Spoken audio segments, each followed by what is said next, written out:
And even if you were to have like a prompt of 10 different things, right? Like say if you had one prompt of like, oh, like here's 10 different personality traits, here's 10 different superpowers, here's 10 different drawbacks. I like coming up with random list of powers and then just see what I come up with. Imagine rolling just those things every single time. It's always going to vary.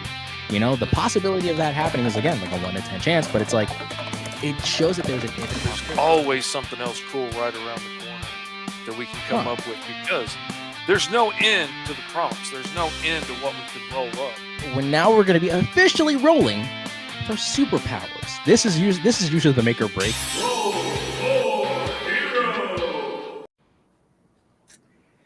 Ayo and hello everybody, for it is time, it is today. Today is a day I love, Wednesdays, because of this day. Ayo and hello everybody, and welcome to Roll for Hero, a segment of our shows where we let the dice dictate what the heck we're going to be drawing today. It is me, your weird and ever-loving Uncle E, and with me today is my beautifully awesome co-star. You know him, you love him. He is the ultimate lovable, deep within the seas, Mr. Fish. And today is, of course, a glorious Wednesday, a fantabulous, wondrous Wednesday, if you will. I have way too much energy for my own good. You can definitely tell because I totally have my, strawberry Fanta with some vanilla coffee creamer in there. I have a problem. Anyways, welcome everybody. I am excited. You just know me. I love Wednesdays. It's always like a day where we just get to see what happens, because we never really plan these things out. Like rarely we ever do. So the fact that we're letting the fact that we just let the dice dictate, seeing what we got going on over here, is always a blast. Love having you guys popping on over and joining us in on the fun. And by the way, if you guys want to start joining in, start grabbing your dice, get your pencil, paper, whatever the heck it is that you need. Heck, make these characters on Hero Forge if you need to. That's a little bit more thematic, if you will. But other than that, Mr. Fish, I've been yapping for way too long. My good friend, listen, what do we got going on today? Man, I'm just excited to be here. I'm excited to hang out. I'm excited to get to come up with something creative. I'm excited to get to hang out with our friends. It is so good to see everybody up in the comments, not just saying hey to us, but saying hey to each other. So much fun. It's good to see Dadpool in here, because I finally got to look and find some of the stuff you'd been sharing. Oh. And so I wanted to take a second and show off some of the stuff that had been shared with the hashtag Roll for Hero, like this here. Zoom in on it. That is amazing. Yeah, we got ancient gods, years of training, and major powers, and winged flight, and acrobatics, changing size. Oh man, all kinds of awesome stuff going on. That is really freaking cool. This is amazing. And also, if I'm incorrect, Dadpool, correct me if I'm wrong here, but didn't you draw this during the entire time we were drawing our hero and villain at the same time? The fact that you managed to get two whole characters down throughout that entire session is astonishing. Oh, absolutely. Like, that's impressive. I mean, I get one done, but to get both of them done in that time is quite impressive. Spectacular. And if anybody missed it last week, he also did the Green Llama last week. He rolled up when we were doing public domain characters. And I really loved the way it came out. And I really loved the way he steered in to the ghost aspect of the Green Llama, which was exactly what I was hoping to get so that I could do that. But, that's not what we got. So, it's the luck of the dice, man. You never know what's going to happen. Let's see. That's why I love Roll for Hero. I love Roll for Hero for that reason. We always get to see all the crazy and the fun stuff that we always get to create from this entire show. My stuff can finally operate. There we go. Oof! Imagine not me having. Deadpool's got the skills, man. He's honestly that's it. That's fantastic. By the way, this is also another opportunity for you guys. If you guys want to pop on over, and if you want your art to be shown here on our stream, please join us, roll up a character, or heck, draw the character that we're probably going to be drawing today, and use the hashtag Roll for Hero. That's going to be hashtag ROLL, the number 4, and then HERO. Using that specific hashtag, make sure to just use it, roll up a character, draw it out, and let us find it because we want to show more awesome fan art from, just this entire thing. Again, why I love Roll for Hero. It brings people together. And also we get to appreciate the fact that we let dice dictate what we're drawing, and that actually challenges the creativity and our mindset. And speaking of challenging creativity and mindset, last week we ended up taking a bit of a different turn. It was a little bit more planned out, if you will, because we decided to dive in, or at least this was my idea, that we ended up making a small list of some public domain characters. And we ended up changing it up a little bit. And thanks to you awesome people in the chat and to those who suggested it, we were able to take it and create an entirely new character out of it. Mr. Fish, I think it's about time that we start showing those off. Oh, yeah. We absolutely have to show them off in the section called Versus.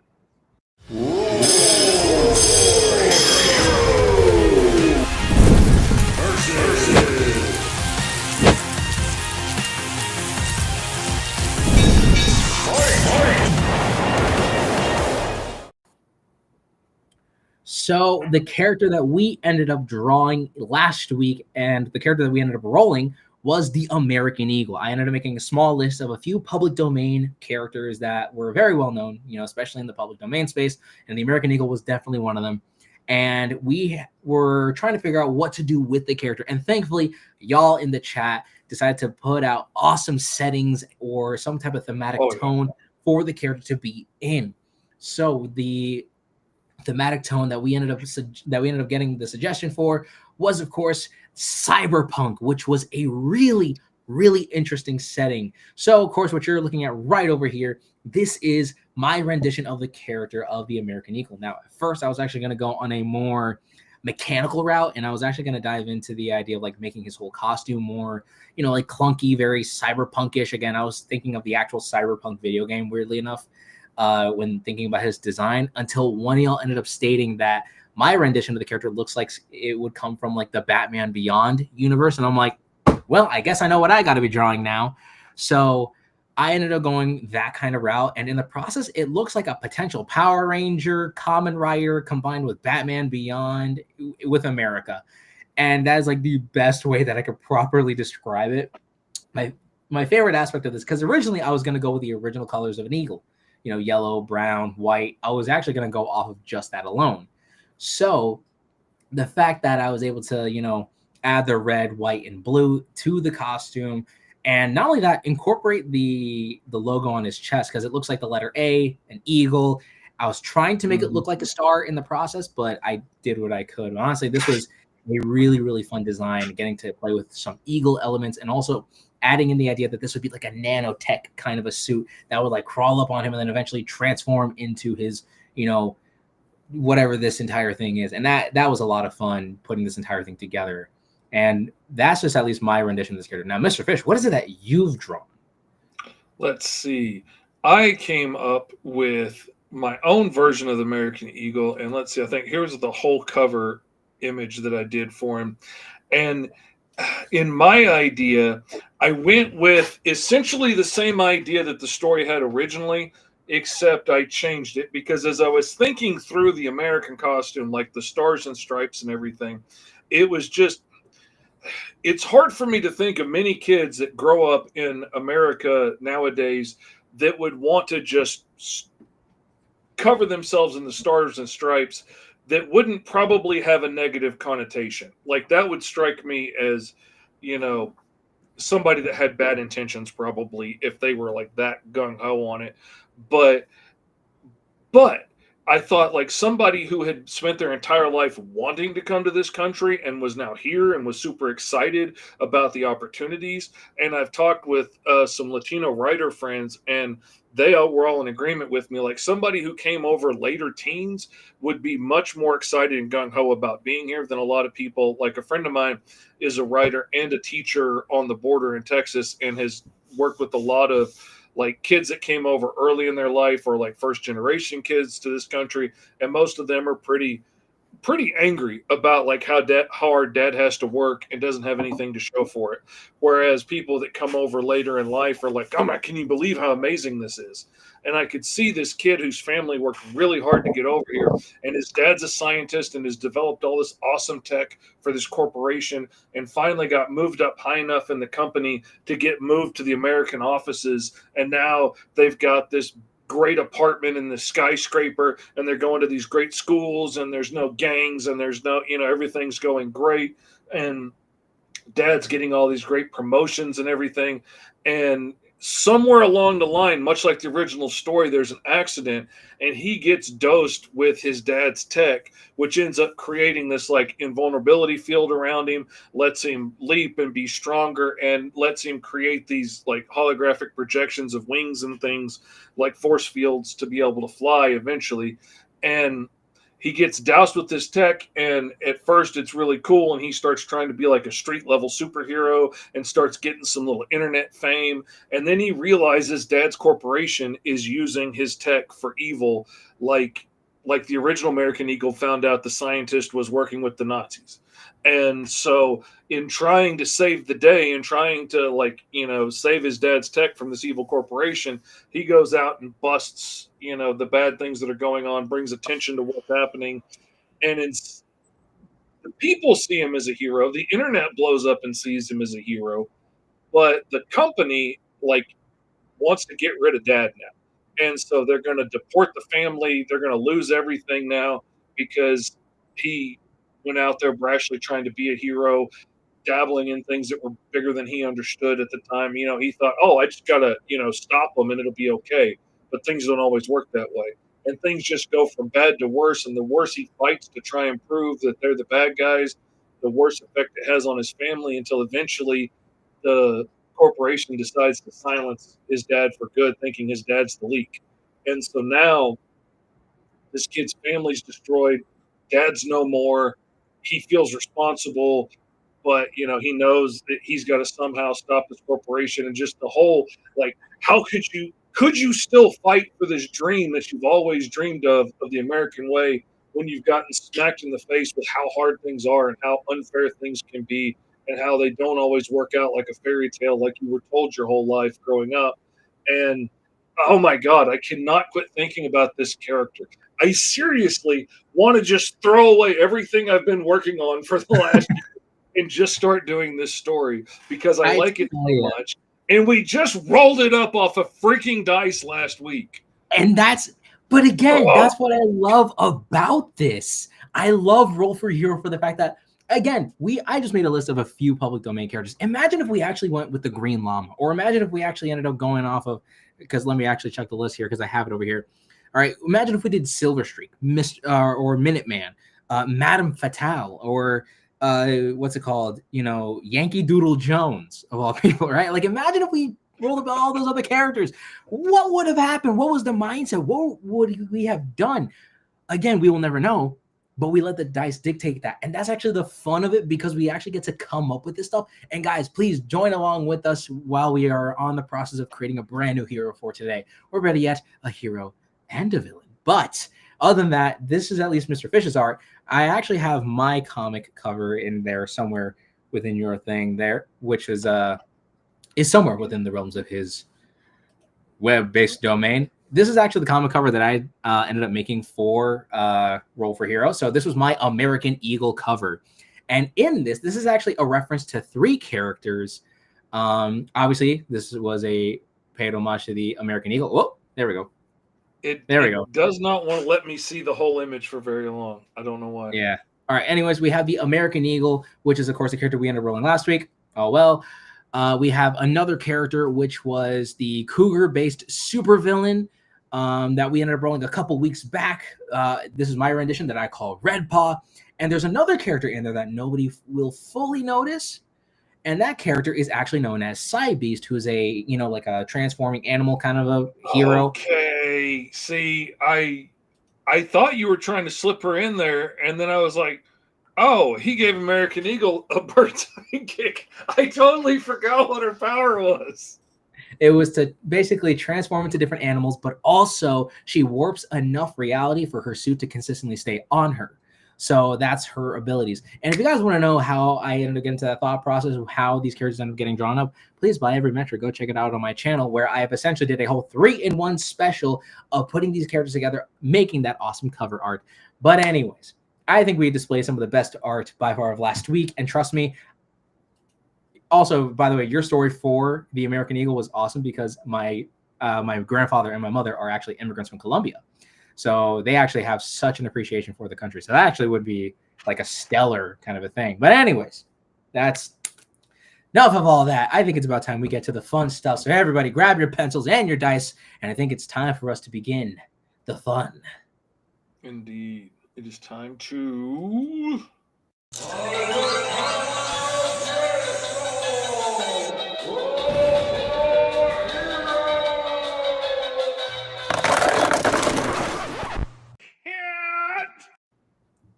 And we are here with the Castle of Grayskull. Now, today's, depending on how this ends up going, this might be the way that we will definitively do things. We'll see what happens. So, we're going to need those lists of those powers and all that other kind of fun stuff there. Good old official calamine. That too, aren't we? And I need my dice. How am I not prepared? I literally have these things with me 24/7, and the one time I don't have it, oh my lord, I knew today was too good. Can we not cause havoc in this house, please? Thank you very much. I have to get something else. All right, come on. Let's not wreck up the place. It's good to know that we're so prepared. That's 100%. I have a whole line of tickets ready for the level of preparedness that I am. Anyways, so today is going to be a bit of a fun rendition. We're actually going to be rolling up our powers on our own. So we're going to use the same lists that are generated right over here, because the list is currently next to me right here. But we're going to use these list of powers. I'm going to roll my character, and Mr. Fish is going to roll his character. Mm-hmm. And from there, we're going to see who does the hero or who does the villain. So we're basically just getting powers now, and we'll see what happens right after. So I think that's where you've been. I was literally looking for this cable everywhere. Of course is when I pull this kind of stuff out. Lord. Anyways, so we are starting things off with the setting. By the way, for anyone who wants to join along, please knock yourself on over and get yourself some dice and some paper, pencil, everything else in between. All right, let's see. Let's do a D10. Or if anything, I'll just kind of... I'll have a D10 because I have one right over here. So we are going to be rolling for setting. Oh, no! The dice went too hard. Which one am I going to use my own dice tower for once because I haven't used this in a while. 9. Sci-fi. Ooh, I got 3. A cosmic being? Ooh. See, I love a cosmic being. I'm jealous. All right, but hold up. We'll see what ends up happening because we don't know what my powers are yet. Now our origin story here. All right, hold on a second here. Cosmic being. All right, and our origins is... What are my origins there? Oh, great, powerful mystery. 2. 7 years of training. So that would be like a Batman or a Daredevil or Iron Fist. Like that could be any kind of character like that. Like somebody who spent years training to get the abilities that they've got. The Green Llama, for instance. Yeah, man, you really wanted to do the Green Llama. No, I'm just saying. Like he was on my mind. Like he's one that has that kind of power set. Like he got it from hardcore training. All right, now let's see what powers we each get. All right, I rolled a 1, baby. I get 1 major power. Ooh. All right. Oh, that would have been crazy. Let's see what I get. I get 1 major and 2 minor powers. Man, could you imagine if there was no power on there? Like, if oh my gosh, that would have been so bad. I rolled up Gary. He works in accounting. Gary from accounting. And we love Gary from accounting. He is a good man. All righty then. So that's the power set. And so we have major powers. So for me, I got to roll just 1 of these. And the funny thing is I do know Juan, and he's dating my sister. Shout out to my Juan. Anyway, we have 9. Oh, dear Lord. Oh, dear Lord. Okay, I can do it. Wait, what is it that you got? I got transform matter. I have immortality as my major power. Hey, that could be beautiful or absolutely horrible. Either way. Like, Yep. all Ooh, right, Commander Atomic got a 5. That's rough. Oh yeah, we got 6s. Oh, and Deadpool. What did it say? Diesel Punk it's like steampunk but further advanced, like gas engines and stuff. Very like 50s, 60s muscle car kind of vibes. That kind The of thing. the best way to describe it is before the nukes went off in Fallout. Yeah, Kind of like that. yeah. Like you would have like flying machines and stuff, but they would be like have chrome accents on them and big exhaust pipes and things, and like very very old school, like you know Okay, science. now we are on to minor powers. All Yeah, right, and for me, I I have get to 2 roll of on them. this one, so have fun. Wow, that is I have 1 and 2, which is actually that's a unique combo there. I have flight and body weapons.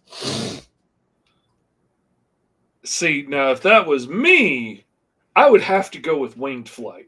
Like if you're going to have like animalistic body weapons and stuff like claws and fangs, and I would say Mm. that's got to have wings with it. I personally, you could go whichever way you want to go You're not with it. wrong. You're not, because I do have the list, if you will, of 100 different animals. And again, that 100 different animals ended up making the cougar-based supervillain we made. I'm gonna tell you, Get that a was flying weasel. Wait, do I have a weasel on here? Let me see. I do I? You know how funny it would be if I actually had a weasel in here? I do not have a weasel in here. That's actually surprising. Imagine if I rolled up a giraffe. That would have been hysterical. I'll potentially roll that in a little later. Anyways, I have my powers. I have my body weapons and flight. All right, and that's all you needed. Everybody else Yep. is rolling up all kinds of stuff. 9 and 8. Oh goodness, change size and density. Ooh, I can already think of a couple characters that have that ability. That's powerful. Ooh. Let's see. All right, now let's go to motivation. Ooh. Now What this is is motivating our characters? And we still haven't decided who's doing the hero and the villain yet. So this could go. This means that we're just only getting powers and now motivation. That motivation could then become either a heroic motivation, or you can actually take that heroic idea and blind it to Oh villainy. Kind yeah. of like how Thanos, he thought he was doing something right when in Oh, reality absolutely. He was doing it for the greater good. Like, that's what he believed was the greater good. yeah, Right? Doctor Doom is absolutely doing what he thinks is best for his people and himself. But still, Anyway, all right. it is motivation. 5. Financial gain. Running from the mob and villains. Or fighting or running from the mob or other people.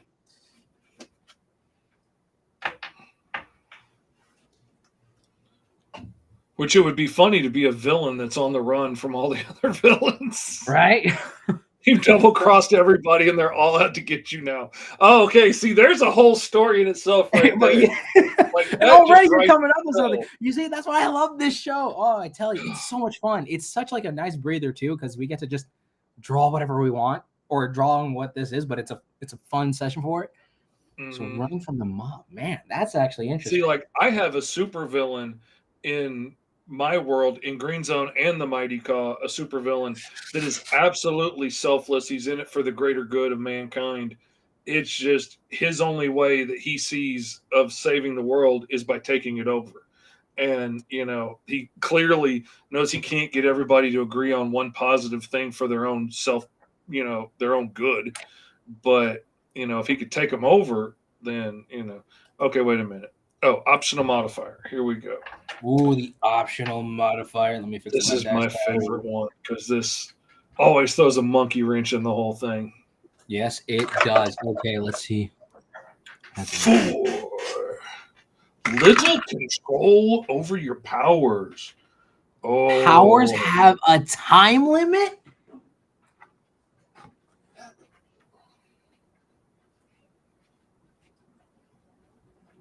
like Our Man, Underdog. Yeah, because he swallows a little pill to get his powers. That's a total great, good thing for a kid. Hey, kids, want superpowers? Take drugs. Pop a pill and you can fly. Trust me. Yeah, Ben 10 was supposed to be stuck to 10 minutes, though that never really worked in the show.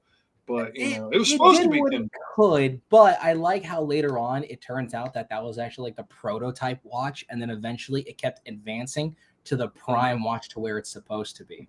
That's what I liked about Ben 10, and that is the reason why it is one of my favorite I love shows. everything about it. I absolutely freaking adored that show. I've loved almost everything about almost every variation of it. There's only a couple of things in some of the weirder variations I didn't care for, but I love the whole thing. Oh yeah. Okay. So we got all our stuff.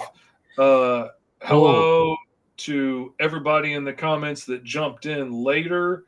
Only work at night or day, number 6. See, I love that one that Sacred Scribe just got, because like I just love the idea of like what happens.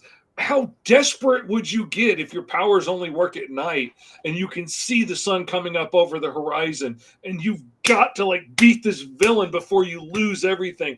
And are you going to beat him, but then like transform back into a kid or whatever, your normal self, and now he knows your secret identity? Like, do you let him go to protect yourself, or do you risk it all to try and stop him anyway? Like, there's so many awesome challenges with that. Oh yeah, and especially if your powers work at like either nighttime or daytime. Like, think about it this way: imagine if your powers worked at night, and you were obviously more of a daytime hero. And imagine, say that, oh no, the sun's down. Instead of clocking out, maybe you have to start armoring yourself up with some weapons. Maybe you need to attach some gear onto you. Maybe your powers only work through the daylight, and kind of like how Superman, recharges with the sun. But imagine that takes on a whole different situation. But imagine if the moon rays also affect one's ability to fight crime at night, and their powers are primarily active through the moon rays or something like that. But anyways. Oh my God. Oh my God. A character that's a hero at day and a villain at night, and doesn't realize that they're either one. Like, thinks that they're a hero or whatever, and are just so wiped out at the end of the day that they pass out and wake up the next day, but they're actually transforming into a villain at night. And oh my gosh. Now, okay, this is the hard part. I can't tell, because obviously my character is something over here, because I have no idea what the heck. Now the hard part is to do a villain and a hero. Now, how should we dictate this? This part we didn't ever really dictate it beforehand. Do we want to roll like who gets what pick, or should we do like I'm evens, your odds, and then we get to choose, like out of that whole situation? I say we roll for it. Whoever gets the highest roll gets to pick what they want again. I feel like we did that last time. We did do that last time. Or we could let everybody in the comments sound off. Yes. There's 10 people in the comments right now. So who do you think should do the villain, and who do you think should do the hero? Because last time I did the hero and he did the villain. I have a sci-fi character, human born with one major power of transforming matter, who's in it for financial gain, but has little control over their powers. And what did you get? I got a cosmic being who got their powers of years of training, and they happen to have one major, two minor powers, of immortality being the major, and flight and body weapons being the minor powers. And they're running away from some type of organization or a mob. And then there's also, but their limitation, their optional modifier, is their powers have a time limit. So their cosmic powers only last for a specific duration of time. That's my man right there. And okay. I think the people have spoken. Mr. Fish is to do the villain, and I am to do the hero. Oh, dear Lord. This is, okay. All right. We'll do that. Okay. Oh, this is interesting. Oh, and that makes sense with the on the run from the mob, like. And but then again, kind of like Star-Lord, he's running away from everyone, but he's not necessarily a pure blood hero, if you catch my drift here, you know? So it's like, ooh, but I'm also a cosmic being. Well, I mean, the villain could be anything. Like the villain could be a cosmic being. The villain could be, the space mafia. It could be anything. Or you could be a cosmic being trapped on a planet and you're trying to save the day, has the villains of that world wanting to destroy you, or the evil king that rules that world wanting to destroy you, or like, any number of ways. Oh, Later, Doggone commercial. Comics, Glad you're able to pop on over. he's out. Peace. Good having Anyway, you in, man. Well, other than that, though, I'm glad you're able to pop on over. But now I think it's the proper time for us to now officially start drawing our heroes. All And right. again, because my stuff doesn't want to be nice to me, I'm going to have to, show off my whole screen. So I can't see a thing to what Mr. Fish is doing. All right, let's actually do this. Okay. Ooh, cosmic being. This is, okay. Deadpool says the Pantheon is seeking your destruction. Ooh, that's a okay.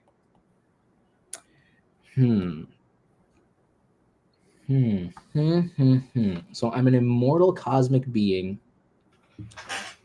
with flight and with body weapons. Now the question is, the ultimate question of it is, I mean, what is truly how would our characters even would these characters even meet up with each other? That is the interesting question here. I mean, not necessarily, but then nothing's saying they have to be each other's hero and villain. I mean, that's the general idea, but doesn't have to be. Could just be a hero and a villain. This is also true. Okay.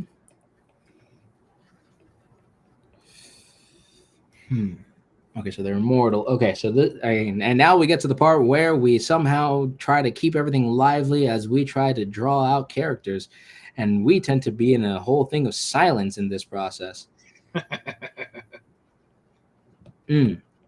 Financial gain and little control. There we go. At least I'm getting the general gist of the body over here. I don't know. So the fact that I have years of training, all right? So is this a good excuse for me to draw a weird space alien kind of a creature? Absolutely. Okay.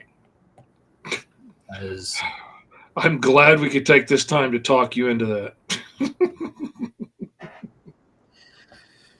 Usually take me a lot longer because I'm always trying to do like really gonna twist my arm. I'll do it anyway. Power to transform matter. Now, like my first thought with transform matter is like something along the lines of Firestorm, where you could just transmute things from one form to another, but it could be any number of things, and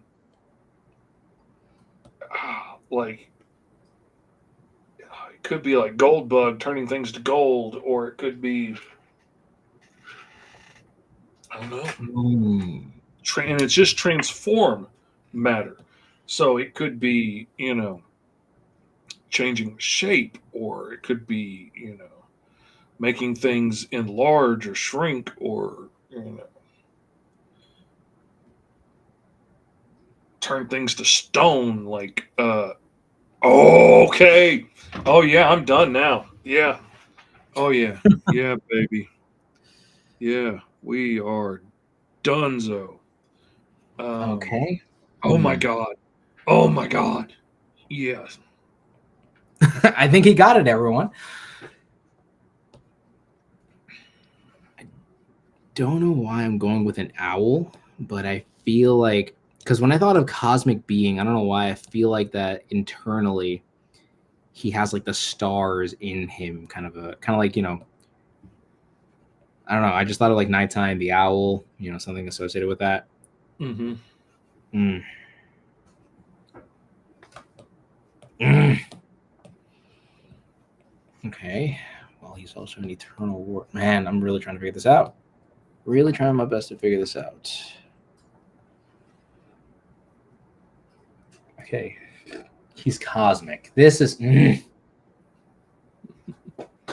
do a lot of cosmic characters, I'm guessing. What's up? Don't do a lot of cosmic characters, I'm guessing. No, because I try to keep all the characters relatively in the same playing field, you know, because I'm in the process of, you know, making a comic, so I don't want all my characters being overly powerful in a way. Mm-hmm. You know? So I never really had those opportunities to draw out like full-blown, chaotic, powerful characters that have those kind of opportunities to really just, you know, again, like kind of like Dragon Ball. It is a show where most of those characters are like unbelievably strong and powerful, but also it's like they have enemies that are equally on par with that. And I have, I guess, like a downgraded idea of that concept because again, I'm so, I guess, American comic, you know, mentality over here where it's like, you know, yes, I can create overpowered villains here and there, but also, I'm just trying to see like what can I.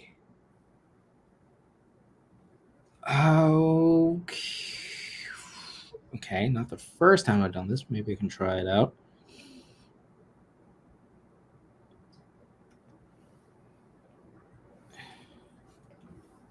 See what I can do here.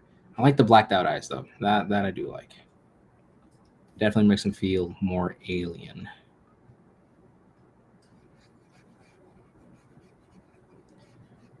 And then maybe we can try out a thing here. And he's also trained himself, so I would assume he would also be a little physically fit to a degree. But that is just my opinion. Nobody asked for. Now he has bodied weapons, right? So okay, I'm kind of getting something here. Kind of getting an idea.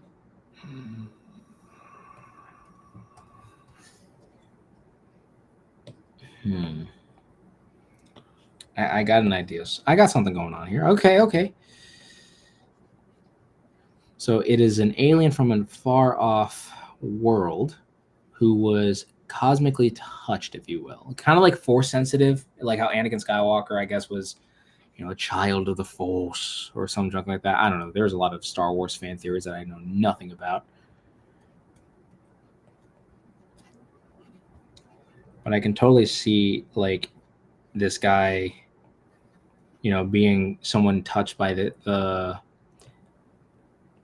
cosmic realm and such. I was also thinking Fantastic Four, weirdly enough, because like cosmic rays, meaning that they are cosmic beings, because they have like the concept of that happening to them. Yeah, I mean, Silver Surfer is a cosmic being, and he spends so much of his time on planets, you know, like on Earth, pining away about how good we have it. We don't appreciate it. Or at least originally he did. Ooh. Okay. Silver Surfer. I like that. Hold up. That's it's not a bad idea there. I'm telling you, I'm chock full of not so bad ideas. This do be true. Listen, this is the reason why you make a living doing what you do. I'm telling you, man. Let's see. Comment wise, I like this idea for the day and night powers from Dragon Gaming, saying the hero's powers could work like the sun gets higher and higher and the stronger you get, but after the sun sets, the powers are gone. I really like that idea. I like that idea with the moon too at night. So like the fuller it gets, the more powerful you get. But I guess that's Moon Knight, so that might be a little too on the nose. Dadpool says could be mythical beast inspired, which is absolutely where I'm going.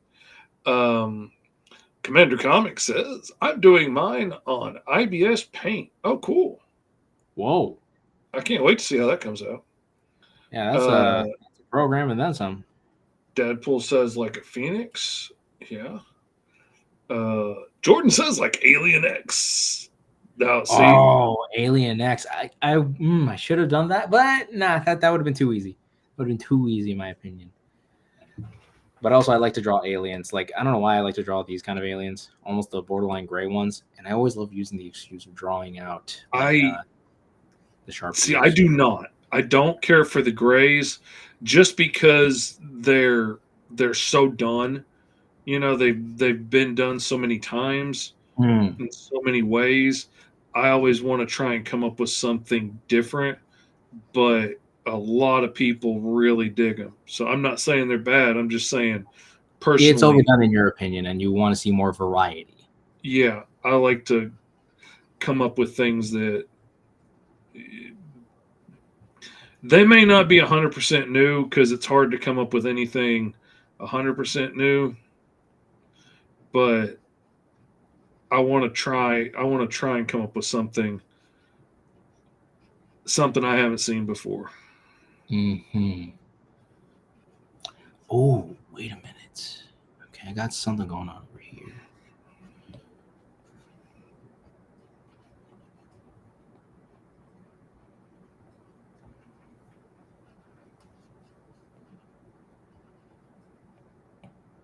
Okay. It's very lean. I wasn't expecting this to be such a lean character. This is what happens when I go off rip. Just coming up with something here. Okay. We're getting somewhere. Right. Got ourselves this.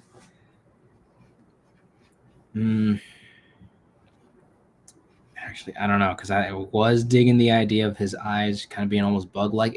For some reason, I started thinking about JoJo Bizarre Adventure stands, and those are whacked out ideas in terms of like actual. If you've seen like how those all look, those are some chaotic looking designs.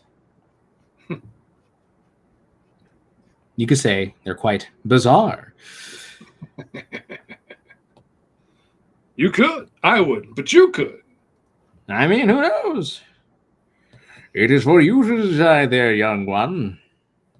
Or for those youngins out there, I mean, I know I'm young compared to you, but that is my opinion. Nobody asked for. Okay, I'm thinking smaller shoulders. Okay, now, kind of, okay. This might not be any more refined, but I think I can. And that's okay. Not everything needs to be peachy keen and refined. So now the question is, what kind of colors should I? Hello, there we go. Let me see. Where's that one app that I have around here somewhere? Wait, am I blind? Yes, I am. Here we go. Nah, that's not the one. I am blind. How is it that I'm able to see? I will never know. There we go. There we go. Coolers.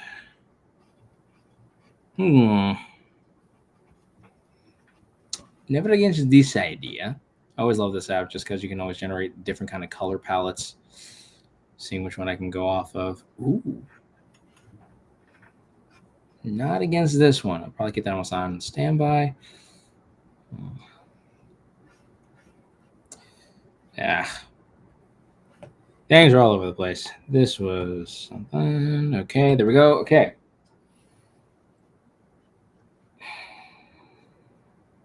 I guess it's a cosmic being silver. I don't know why, but when you said Silver Surfer, it stuck with me. That whole concept really just got to me, and I'm like, I can't get rid of that idea now. That's the thing. I've had a few people hit me up and be like, man, I rolled this up, but man, I don't know what I'm going to do with it. And to me, I'm just like, oh man, that's like, it seems so obvious to me. That's like XYZ character, or like, Venom mixed with, Hydro Man or whatever.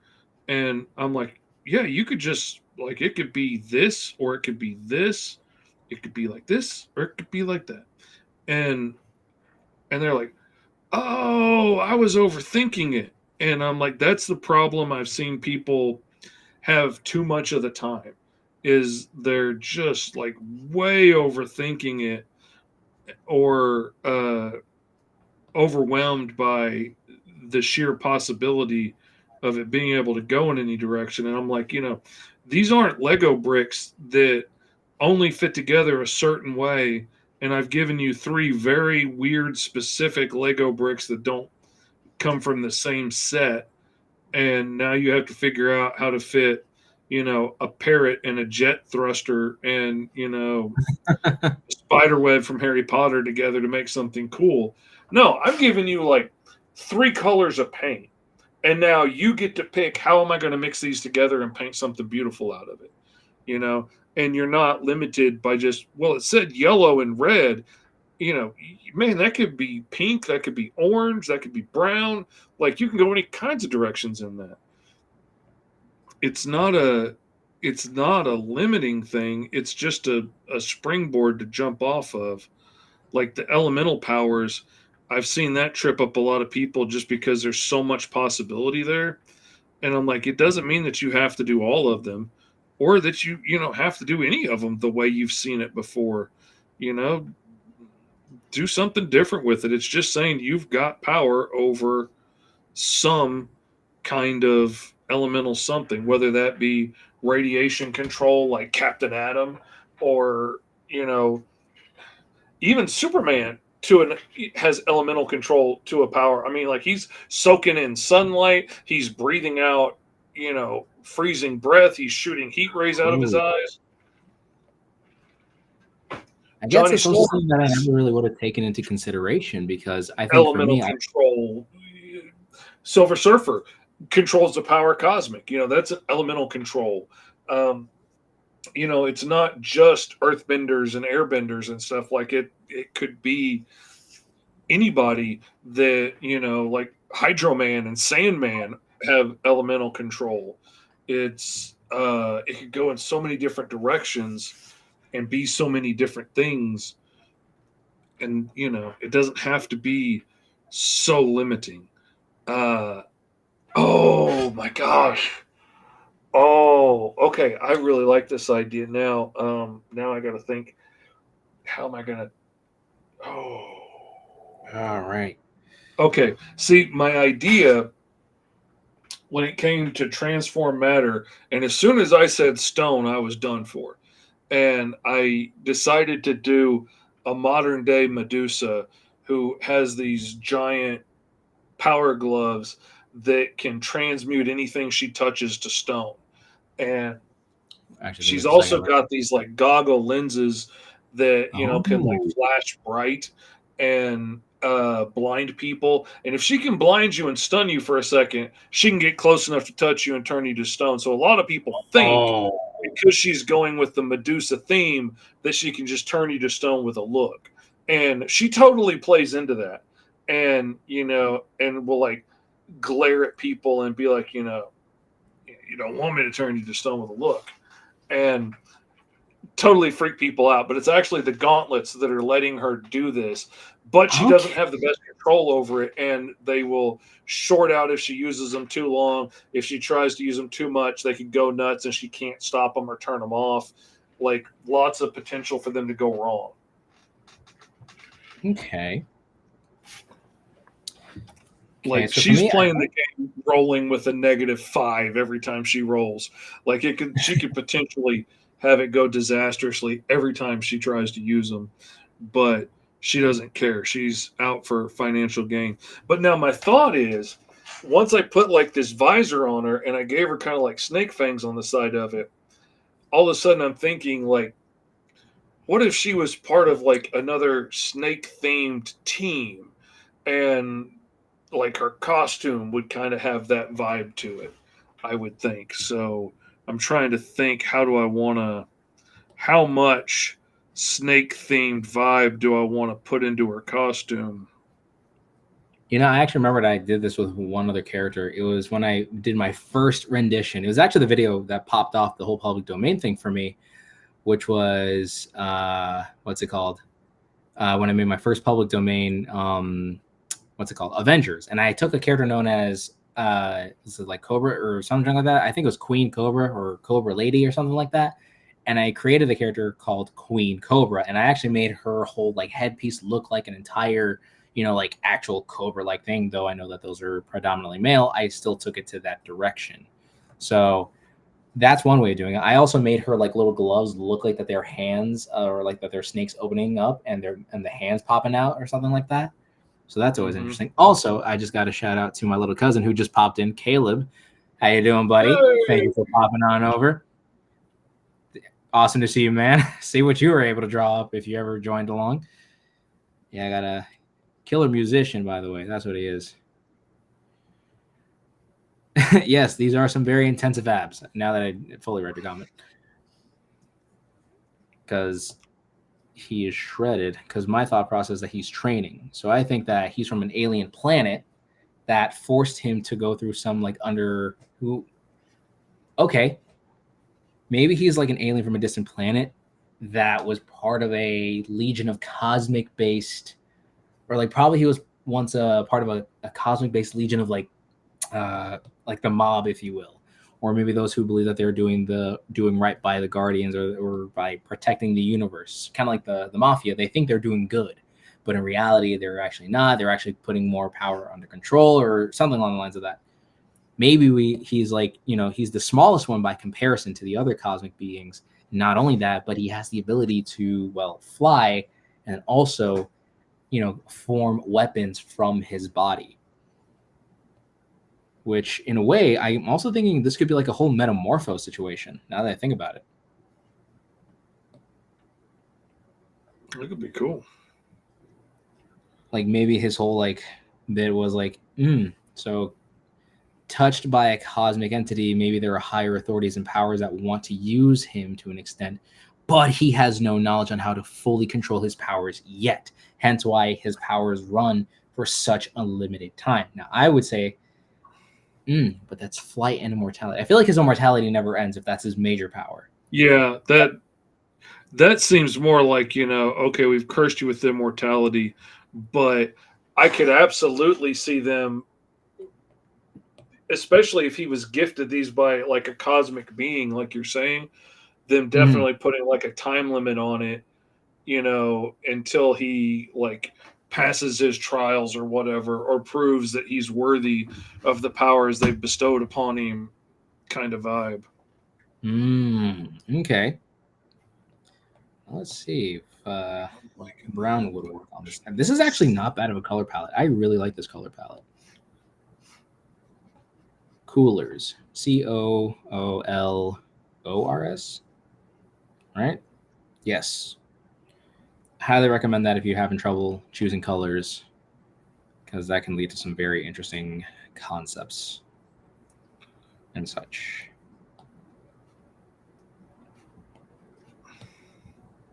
Right. Oh, it's a dark one. Huh. I was coloring with the same one on. Huh. Look at me. I'm a professional. All right. There we go. There we are. It's kind of giving off one of those characters from Dragon Ball, now that I think about it. Okay. Or there's some kind of character like that. I'm not fully sure. I haven't seen all of Dragon Ball.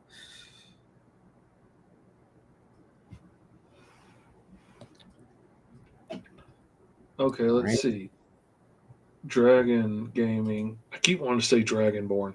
Dragon Gaming says, what if the hero found a large crashed meteorite and used it for training, eventually breaking it in half, giving him his immortality through cosmic enlightenment, and uses half of the meteorite to fly? Ooh. That's a cool idea. Okay, we got a whole nother character right there. That's true, but off to the races. Off to the races. Found a meteorite, you use it as a training. What if it turns out it was actually like the side of a mountain, and maybe as part of the initiation, as like a joke, maybe that these higher end officials were like, oh, hey, if you really want to be a part of this whole situation, if you want to create peace throughout the galaxy, you're going to need to crack that side of the mountain. And it turns out that mountain was in reality like the largest, meteor that ended up like crash landing onto this planet. And maybe in his process, it's like a cosmically touched kind of a meteor. And in the process, he actually managed to punch it through. And from there, he was granted, his, cosmic Oh, based abilities. see, I dig that idea.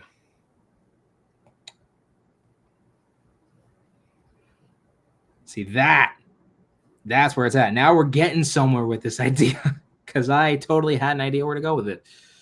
Not really. Anyways, there we go. That is actually looking good.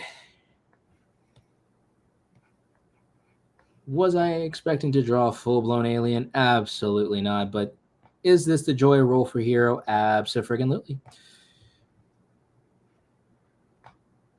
Again, it is because of this. And if you guys are joining along, please let us know, because obviously I would love to see the awesome type of art pieces that would be coming from this, or all the really cool renditions of these characters. Or heck, maybe if you rolled up something yourself, I would love to see it. We would love to see it, not just me. That's very selfish of me. How dare I? How dare you indeed, good sir. Quite indubiously. Quite indubiously, I do say so myself. Yes, of course, of course. There we go. Let me do that. Raise the opacity, and then we're going to use this darker red and actually put that for the arms. And I can totally see that actually. Man, did I do something wrong? What did I not put in there? I didn't connect that part. Oh, well. I was wondering why this was weirding out, because I can English. Shout out to also my brother-in-law, for he is now, I don't know in terms of age, but he is older. For today is the day of his birthday. I don't know how old you are, bud. Happy birthday. Probably show this off. It's kind of crazy how this color palette is genuinely working for the character. And it's so, like, beautifully limited. I'm really coming to love a limited palette. Man, I am absolutely loving it.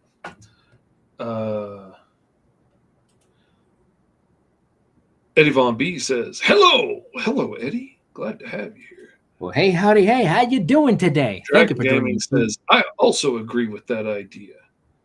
I mean, yeah, it was your idea, and now it's mine. So, thank you. Deadpool says, "Roll for Hero really takes me out of my comfort zone with having to draw anything mechanical."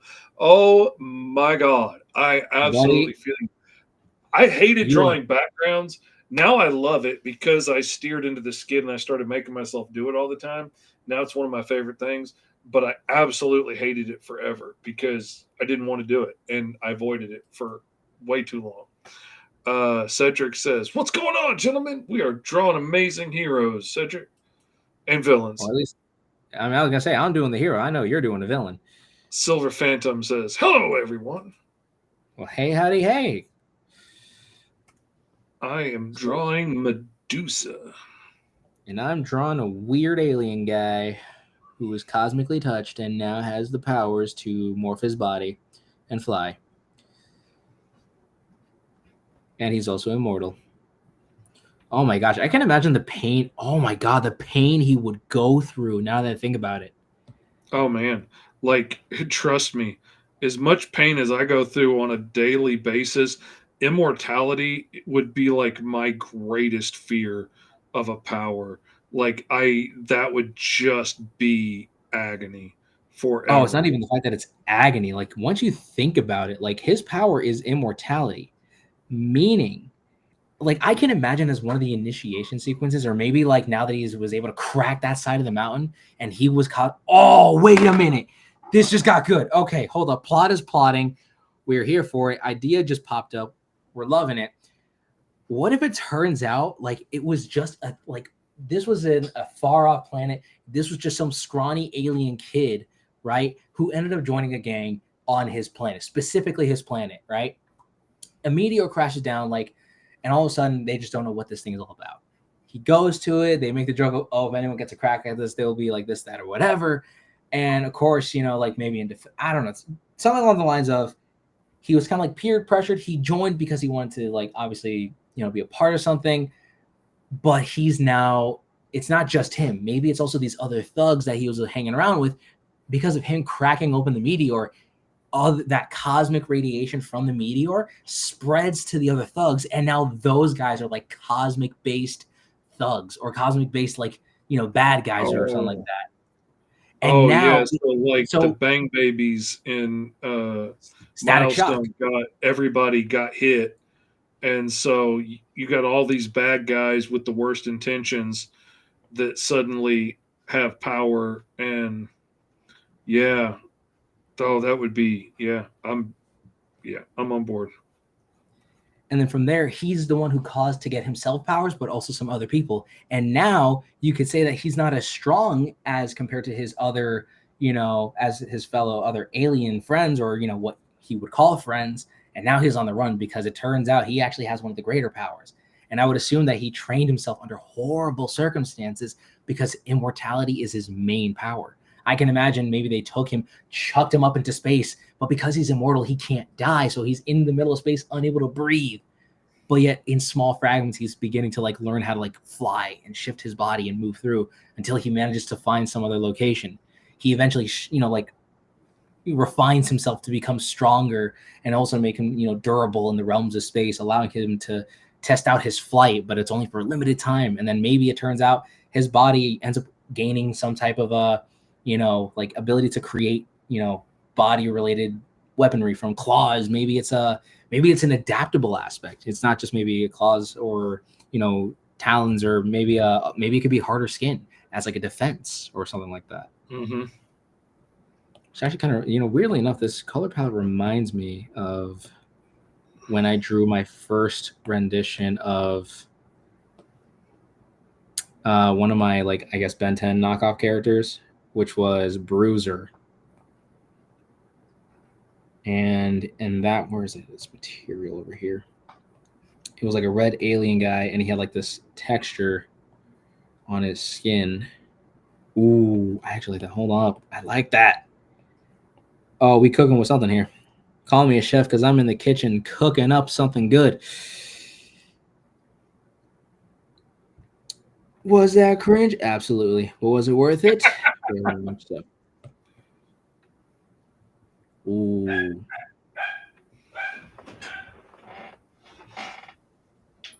There we go. Oh, that's actually pretty cool. Just like adding that slight texture onto his skin. Oh, instead of that being, Let's see.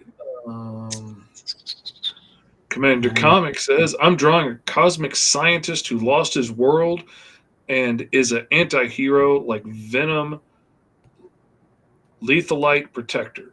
Okay. Ooh. And he let loose great power, and now it's his great responsibility. Oh, Ooh. yeah. Ooh. Yeah. He gets it. Oh, freaking goosebumps, dude. Don't do that to me. Oh. There we go.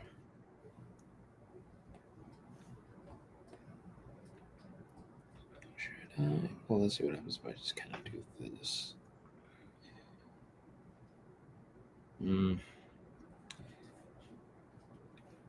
Okay. Honestly, I don't want to say that's it, because this feels really I feel like I can add more, but sometimes less is more. Yeah.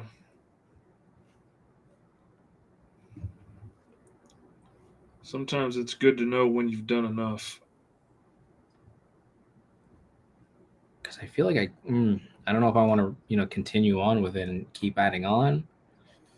I spent a couple of weeks trying to improve and fix the design for the Mighty Caw after my first design of him, because I just like woke up out of a nap one day and made a sketch of him, and I was like, I'm tired of the first thing I design being the design I go with, and then later on being like, oh, I could have improved on that.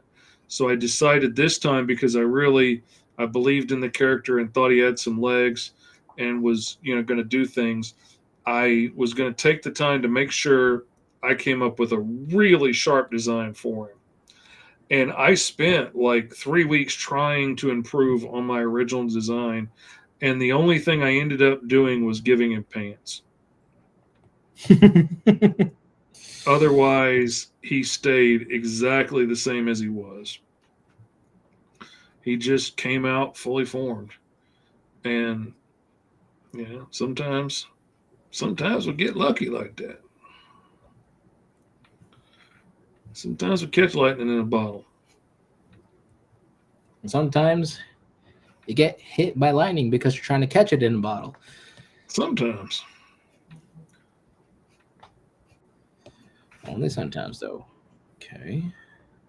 Got to be willing to risk it for the biscuit. That's what Dragon Gaming told me.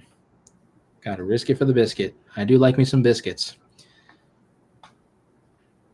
I think this might. Wow. I don't know if I should continue any further, just because, again, I just do a simple, again, the way that Dragon Gaming suggested maybe the hero has a gang tattoo he can't erase off his body.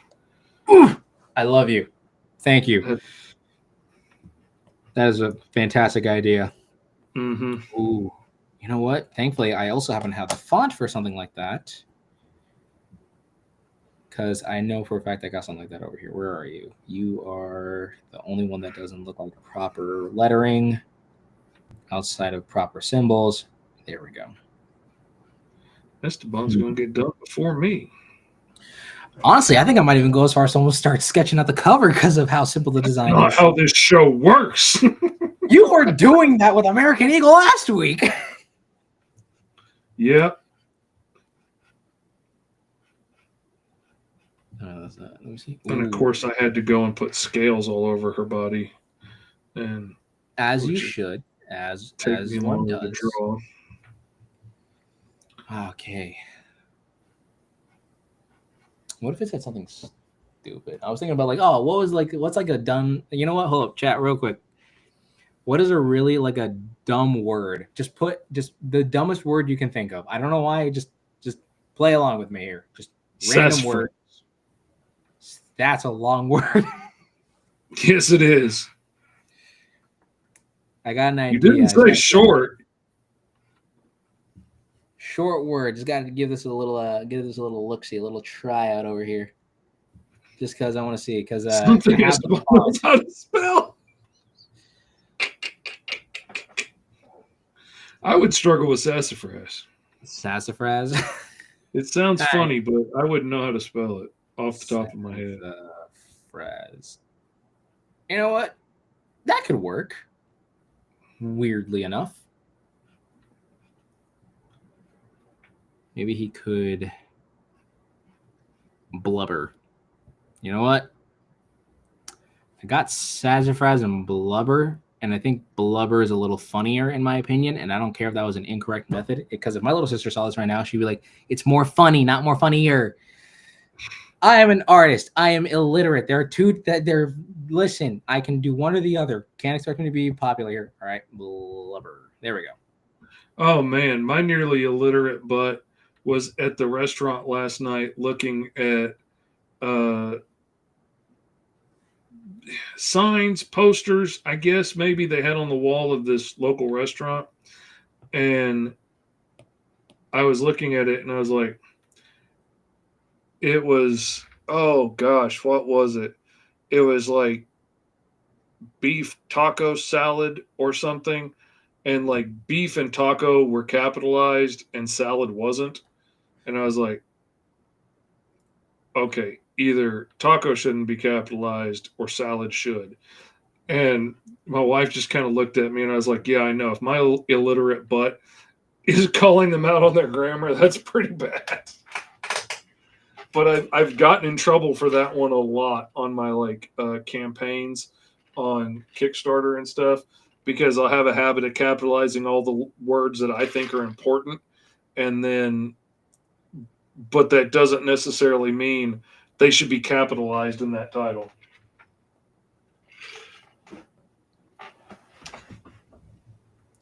Like, just because, it's the digital edition doesn't mean digital and addition should be capitalized, even if it feels like it in my brain. But then also, English grammar has never made a lick of sense to me, and it's always been very frustrating to my brain. But when you cobble a language together out of like 5 or 6 different languages, and then pretend like you got a bunch of hard and fast rules that are not hard and fast by any means, that is frustrating to my black and white brain. Mm-hmm. And I finally got it. So I have this crazy looking font that looks like these weird, like, hellish looking symbols over here. These hellish looking things. Probably use that as like the little symbol, or as the gang tattoo, if you will. His street name, Sassafras. Sassafras. Like in the alien language, it'd be like Sassafras. And then it'll just speak some kind of a gibberish that only makes sense to them. Oh man, that's a tip for anybody who's like making up alien words and languages and things. Get creative, make fun stuff, but also like say it out loud and have other people say it out loud, and have other people say the word out loud and then see what their reaction is to it, because you're likely only going to hear what you always thought it was because you made it up. You're going to hear what you expect. But when somebody else says it out loud, and if they start giggling and laughing or something, and you realize that, when you thought you were making up some amazing name for this alien warrior race, when somebody else says it, it sounds like buttocks, then they're going to giggle at buttocks. Have somebody else say it out loud. We were working on a new name for our podcast because we ended the 5-Star Fridays podcast and are relaunching it with a new name and purpose. And it's not going to be on Stuck to Fridays anymore, mostly because that's made it really hard to go to cons. We end up having to cancel a lot of episodes because we're traveling to conventions or whatever. Makes it hard to go on like vacation with your family and stuff. So partly we're changing the name so we can move it away from just being on Fridays, and partly we're doing it to be more focused on the 5-Star Comic Con that I went to in Ohio this month. And so anyway, we had an idea for a name that we thought was really cool, and it looked really great in the chat, and we all agreed it was a good idea until Tony said it out loud on air. And then all of a sudden we realized, like, the 5-Star Converse on paper looked like, it's about the con, but it's also about like the whole universe of like pop culture and stuff. And that it was a really cool idea. When you said it out loud, it sounds like you're talking about a 5-Star brand of shoes. And that is so true. And it just, after we heard it out loud, we're like, oh yeah, that's not going to work.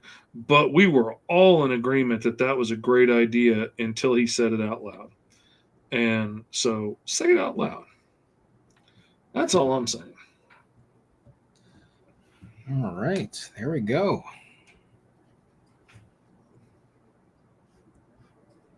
So I got my design on the way. So I guess, I don't know, because I guess of how simple, like, weirdly enough, this was the most large. This was the character with the largest amount of powers and abilities. But because I'm trying my best to like simplify the design, and I think because his powers have to be shown, I think that's why I would have to go straight into making the cover. Because usually I'm like the total opposite of this. I'm usually like trying my best to not show that off often. I don't even have a name for this guy. What should we name him? Yeah. What do we got? Deadpool and Dragon Game haven't given you a name yet, man. I don't know what they're doing. Probably slacking drawing their own characters. That's probably what they're doing. Now, that's not totally going on fantasy name generator for this. Let's see. Are you going to do a public domain version of John Constantine along with the X-Men, which you've already done? And what was the other one? He asked about Dark Avengers or something. I can't find it. And then Dragon Gaming says, I like the Medusa idea. And Deadpool says, this cyborg is killing me. Wii U, sorry about that. I always had a really bad habit of making my cyborg super complex and complicated. And as you can see, I have really simplified my tech drawing a lot now that I do comics all the time to make stuff easier to draw repeatedly. Yes, I mean, but also to answer some of those questions, potentially, because again, I love making those public domain videos, but also I feel like I'm also taking now the time to start working on my actual comic, because now I've been posting it officially on Webtoon. For those that do or don't know, I should have been promoting that now. Huh. I've officially posted I'm starting to do every Monday and Friday. I'm posting at least one page of my comic every week. So if you guys want to go check it out, please do. It would mean a lot to me. It is Unbeatables. It is a story of 6 superpowered individuals that come together to create the most strongest and most powerful team of all time. So strong and powerful they might just be, well, what their team name might suggest. Not only that, it's also just, it was one of the stories that I always wanted to work on. Heck, it's the reason why I'm even here with Mr. Fish today, because of how, I was, planning and plotting out that book and the way I made it sound. And, Mr. Fish was like, is he going to get sued? Yes, he is.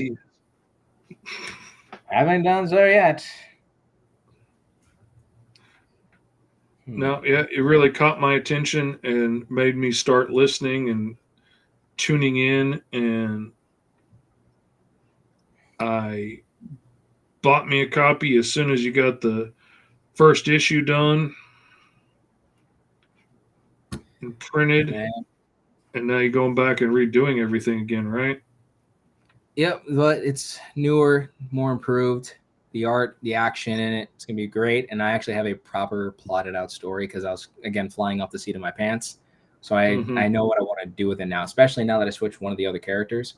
So it was from Crustacean now to Rocket Fist. So now we actually have more of a connection to the villains, and now we can have a bit of a fun explanation as to who some of these people are, all that other kind of stuff. Okay, we have Brakic, Nolvin, Ogids, because that totally makes sense.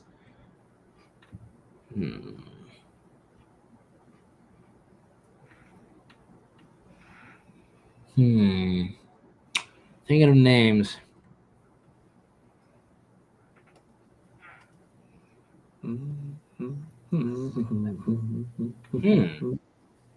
Zetox? No, that's sounds like that's something.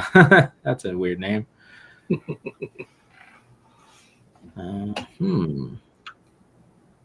The Mortal, Scarlix, Meteor Kid, Cosmic Kid. Since he has immortality, he can humbly and sneakily call himself the Mortal, or Scarlex. I actually like Scarlex. I'm not gonna lie, that one actually kind of hit.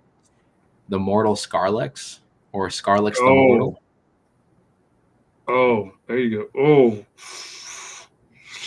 freaking goosebumps, man! I don't like them. They hurt. Okay. That's one thing about having your nervous system turned up to 20 all the time. You know what? He is simple. Okay, you know what? I like what Jordan put out there. Crimzor is a really good one. So what if his name was Scarlex the Mortal? but also his species are known as Crimzors, or like his planet Crimzor. Oh man, that absolutely sounds like his He-Man name, but I love it. That is a great name. All right, now we will. Okay, because how else am I thinking? I don't know why I thought like the first thing that came into because I thought of a more heroic situation here. Because obviously I'm drawing a hero, but I'm also thinking of like because when you said Silver Surfer, my first instinct was to be like, oh, I should probably put him in the something similar in the Silver Surfer kind of a pose, but his power doesn't really last that long in space, which means Mm-hmm. like again, that's actually where his immortality kicks into where it's like annoying. I feel like if I was ever to like draw or like write this guy out in some kind of a comic or some story or whatever, like I can like kind of like where you know how like comic people will be like they'll read through all the books to find like one specific niche detail to be like, see, he's not all powerful. Look at this issue of this thing within that panel, and he kind of talks about this, that, or whatever. His little tidbit is that like I guess the tidbit for him for Scarlix, if you will, is the fact that he's like that Scarlett would be like, listen, I don't. It's like I'm actually consistently dying in space. I can't breathe, and the fact that my powers are very limited is saying something. So he actually has to learn, and he's training himself to use his flight as well as his bodily weapons in order for him to kind of like zoom through the vast void of space. But it's like every time he's there, he kind of dies, but his immortality doesn't really allow him that. So he's kind of like, again, kind of like Deadpool, always dying, but yet coming back every time. Where he's just like, Mm-hmm. Yeah, that's there was a character in an early issue of Swamp Thing back when it was still like a horror comic in the beginning, and I always loved this character because he was immortal, and Swamp Thing went through this whole time traveling adventure, and he kept landing in these different periods of time, and he would always cross paths with this guy, and the guy would die, and then Swamp Thing would disappear and show up at another time, and this guy would die. And but every time Swamp Thing left, the guy would get back up again and walk on.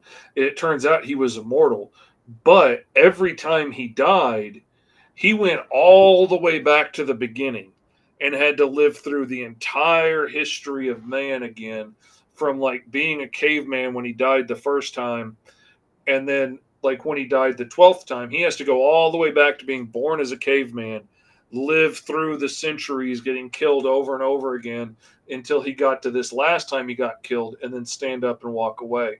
And when he gets killed again, he goes all the way back to the Stone Age and has to live through it all over again, dying over and over and over again. And I have never been able to get that horrible thought out of my head since then. hence why now you think that immortality is one of the worst kind of Oh powers. man, I think it would just be such a curse to just, even if you just survived everything, like no matter how bad it hurts you, you would never get the relief of dying from it. Like it could just hurt you forever. Like if somebody dumped you in a tank full of like 2 inches of acid, let's say, you would never melt away and die. You would just sit there and burn forever until you somehow manage to claw your way out of that tank, or the acid finally burnt through the walls in 20 years or whatever. Like somebody bricked you up in a wall, like you would just be there forever. Like, oh, it absolutely terrifies me, the implications and what could happen from that. I do no, no, no. Don't care for it. Don't want it. Too many things could go bad. Down to just like me, things could happen. Like there's nothing, just because you're immortal doesn't mean that you're not gonna like get a disease or something, or get a you could you could get the plague for that matter, and then never be able to have anybody get close to you again without them getting this disease that there's no cure for and nobody has immunity for anymore, and just have to be by yourself forever and fear anybody that you gets close to you is going to get sick and die. Like, it's too many things could go wrong. I'm always thinking of the horror anthology show, like what would happen to the character in that situation kind of answer, and not the like, oh, you're Wolverine, you can take a beating and keep on going. Like But you're thinking more like the proper social implications of what would actually happen if, like, you do have immortality. It's yeah, like I'm it's not thinking really more what like it's. the Twilight Zone version of what would it really be like to have this power, watch everybody that you ever know and care about die, and know that you're just going to keep carrying on. Uh, and nothing said just because you have immortality that you can't get hurt. You know,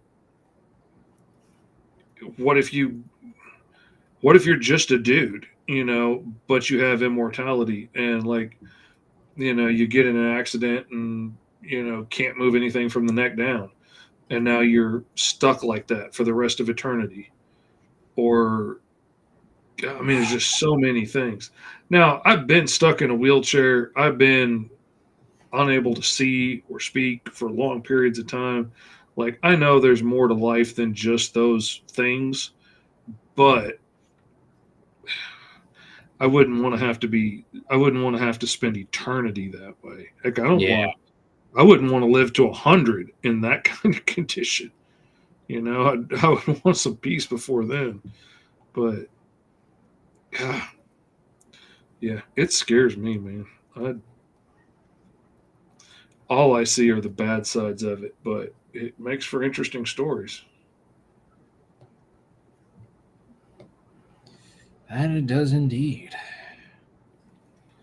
don't know that this is necessarily the right color, but I think the part of the reason why I had to go straight into this because I feel like I had to go straight to the cover.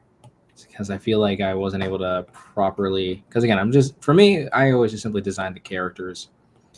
That's why I like doing the standing one. So in the off chance, like, I remember we even did this for a School of Fish when like designing characters and like having them as a reference. I always do that. Like designing the characters just kind of straightforward. And I realized I've been drawing this entire time and not even showing my screen. How dare I? Anyways, here's where I'm at so far. But like designing a character, kind of like how I have it over here, is always it's always good to just at least have that idea. But like having to show off the powers is also something that I really have to like take into consideration because I don't think I've ever because it's running away from this whole thing here. And I wanted to draw it in a way where I felt like it had that same like awe-inspired wonder, like when you see the Silver Surfer, Because when you mentioned, I was like, oh, that was a good idea to like get ideas from. Maybe even create like a little nebula or like a little ring around him that he uses to help traverse the stars. Or that's like a good sign that he's starting to fly is that he had that little ring around him. oh yeah, It gives that level of cool. Silver Phantom found the Unbeatable comic on Webtoons. That's awesome. Thank you. So glad you're able to check it out. It was a ton of fun. I uploaded issues 1 and 2 on there, so they were the old first issues 1 and 2, and then now I'm uploading one page every Monday and Friday, just so that I can get those consistent, and that way I have all the, that way I can keep making pages along the way, and then eventually once I'll have the chapter done, I'll condense it all so you have one fun continuous reading experience. It's going to be epic. Oh yeah. Especially because I have the idea of drawing out this one story of a nerd who catches a magical dice and makes his D&D campaign come to life. But it turns out he's one of those like painfully stereotypical incel kind of nerds. So now he has like control. Come again? I resemble that remark. No, I don't. I just like making that joke. Man, I found out. I was watching. I just kind of doom scrolled TikTok all day yesterday, um, because I was so exhausted from getting home from our travels this weekend that I just kind of, my brain just kind of dipped out on me, and I just sat and crashed all day and doom scrolled. And I was like, okay, you know what? Every once in a while, my body's just like, all right, we're done. We have to stop at some point, and I just have to accept that and let my body rest, even though I don't like it. And so I was like, okay, I'm not going to be able to fight this. I'm going to have to chill out and just rest today, recuperate. So I was doom scrolling, and I came across this video, and it was talking about the racist origins of a lot of phrases that we say every day. And a lot of them I absolutely knew, and I knew where they came from and stuff. And I tried not to say them for a long time. But then he says, like, long time no see. And I was like, dude, I say that almost every time I see somebody. And I was like, that one really hurt my feelings. I thought it was a nice saying. I didn't realize it was making fun of Chinese immigrants back in the day, and the way they spoke working on the railroads and whatnot. And there was a couple of them that fit in that same category, and I was like, man, and now I know.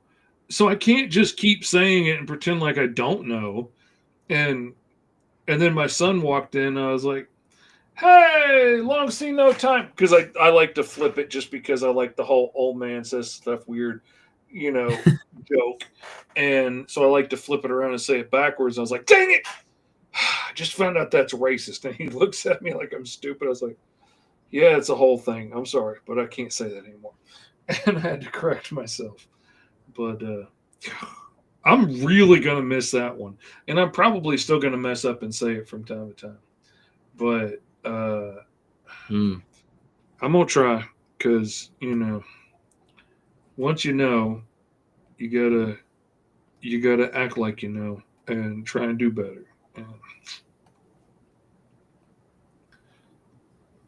Man, this whole learning and growing and evolving thing, God, it's so much work. Never ends. But I like who I are now a whole lot better than who I used to be. So I'm gonna keep at it. But man, it's a lot of work. But then I look at my beautiful little grandbabies this weekend. I'm like, you know what? They're worth the work, 100%.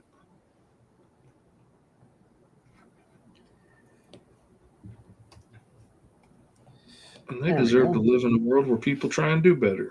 So I'm gonna try and do better. As everyone should. Because a better world is worth control.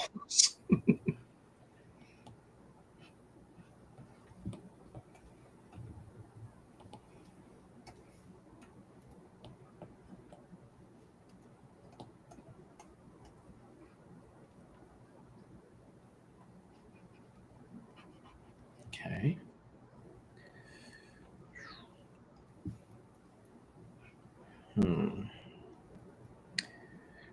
I think this is the part where I think it can get interesting of him and his like cosmic energy, or him like obtaining that cosmic like power. Because I don't know why I think like rings, like the rings of a planet, always tend to be very interesting. I always loved the rings around Havoc when he would use his powers. I always thought that was so cool. Always wanted to rip that off somehow, but there we go. I always struggled with originality as a kid. So I was like, how can I steal the Hulk and make it look like it's mine? Simple. Use an ogre. It's the same difference. Because that's exactly what I did when making my very own quote-unquote public domain Hulk, when in reality I just found a character of mythic origin and just kind of used that instead.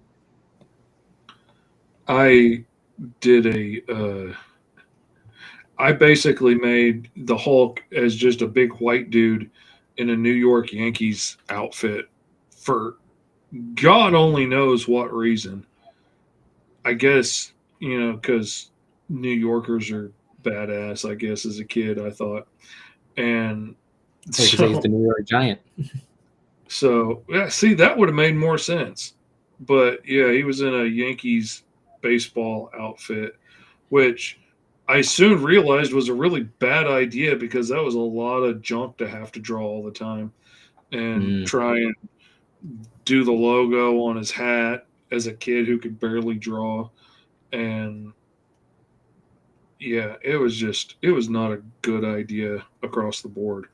But um, but that was my ripoff Hulk as a kid. And then there was my totally unique character, Diamond, who was a guy with completely shiny diamond skin and shot diamonds out of his hands and could make a big diamond slide to ride around on. Not at all like Iceman from Spider-Man and His Amazing Friends. Not at all. Not nothing like that at all. Love that show as a kid. Nor was the rip-off Fire Girl that could fly around with him um, a rip-off. I don't know why you keep accusing me of this. Me? Let's see. Commander Comic says I finished my character. Awesome, man. Awesome. Can't wait to see it. Okay, I think I got a good idea for my whole situation over here. Whoops. Clicking on the wrong screen. I want to see how I can do that body morphing thing, or at least like his body weapon of sorts. I could do claws as too easy. Maybe because I wanted to show off like one of his arms, like I guess like morphing into some kind of a. I mean, you could have him like completely change himself into like a blade or something, like the T-2000 or whatever from Terminator, or he could even like mutate his arm into like a laser weapon or something. I mean,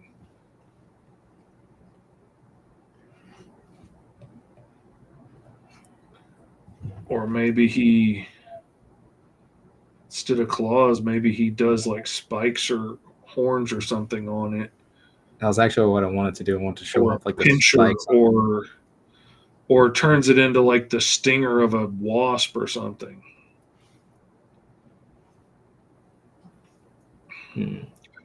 Okay. I kind of like the idea of showing off like those spikes or whatever.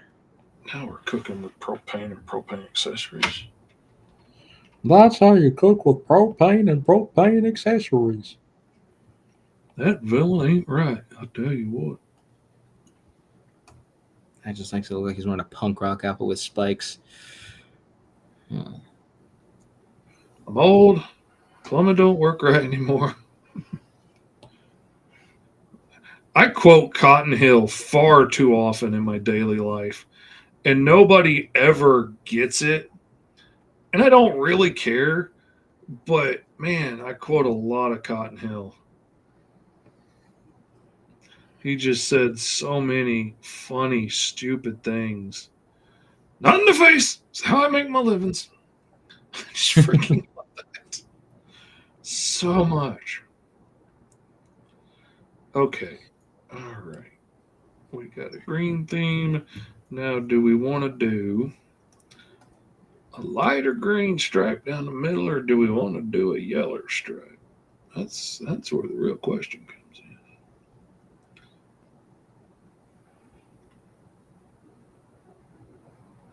That's where you kids playing along at home could sound off. Okay, so that's not bad. I might tone down the color of hair, but that's not bad.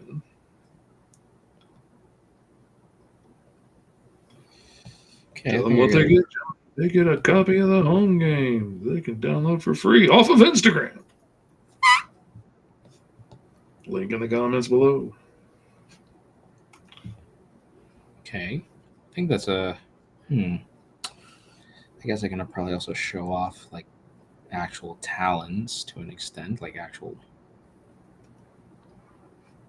bird like talons. Probably play off of that for a second.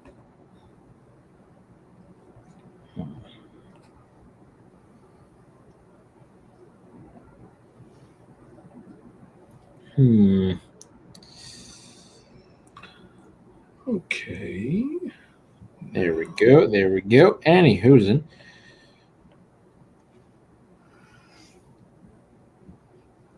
I feel like I might have to do another cover at some point in time. Maybe when I do another Roll for Hero recap, I'll probably draw out, a probably more detailed cover. But I like this kind of concept of him looking out with awe and whimsy, getting to something with awe and whimsy, and the buoyancy of an angle.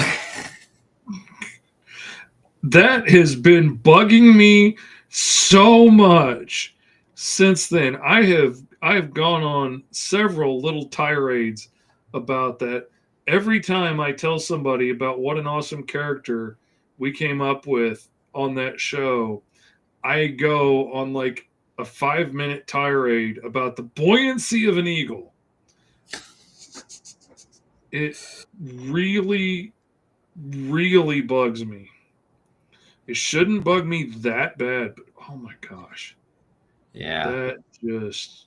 So this is a rough concept for now. I kind of like staring out because I remember which one of y'all said it.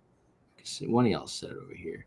It was Jordan who suggested that I draw the comic cover of my character standing on the mountain of his home planet, looking to the stars. That was a really cool idea that I originally wanted to do. So you actually kind of had like my idea like shouted out there because I had that in mind. But I wanted to show off. Oh, sure. Yes, I did actually. Maybe a cosmic construct like Green Lantern.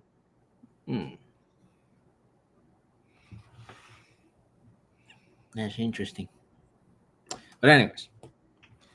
I don't know if the posing on this is right for that kind of a thing. I feel like I need to have him like in an actual action pose. With his kung fu grip.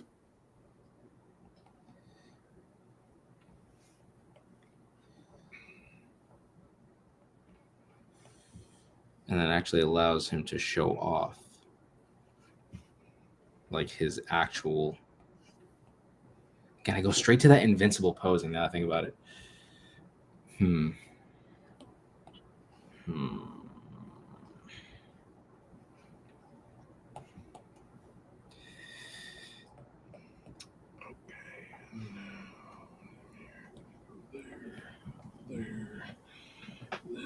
This is the interesting part. So we have Scarlix from the planet of Crimzor. I wonder what he would sound. Honestly, looking at this character, he has what kind of voice? Can't tell if it's one of those kind of voices where he would have it like he's skinny but has a deep voice, or he could have a higher voice because of it. Like based off this visual, I wonder what kind of accent people would think he would have. Oh, wrong layer. There we go. Let's see, maybe. Oh, dang. That's looking nice. That is looking really good, Fish. Thank you.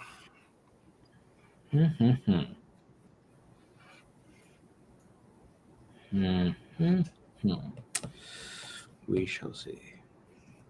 Yeah, I'm liking the green dreads, well, braids, but like, kind of make them look snakish but not be, and kind of steer into the whole thing like developed or stole these gloves that let her turn things to stone, and then themed her whole look around that.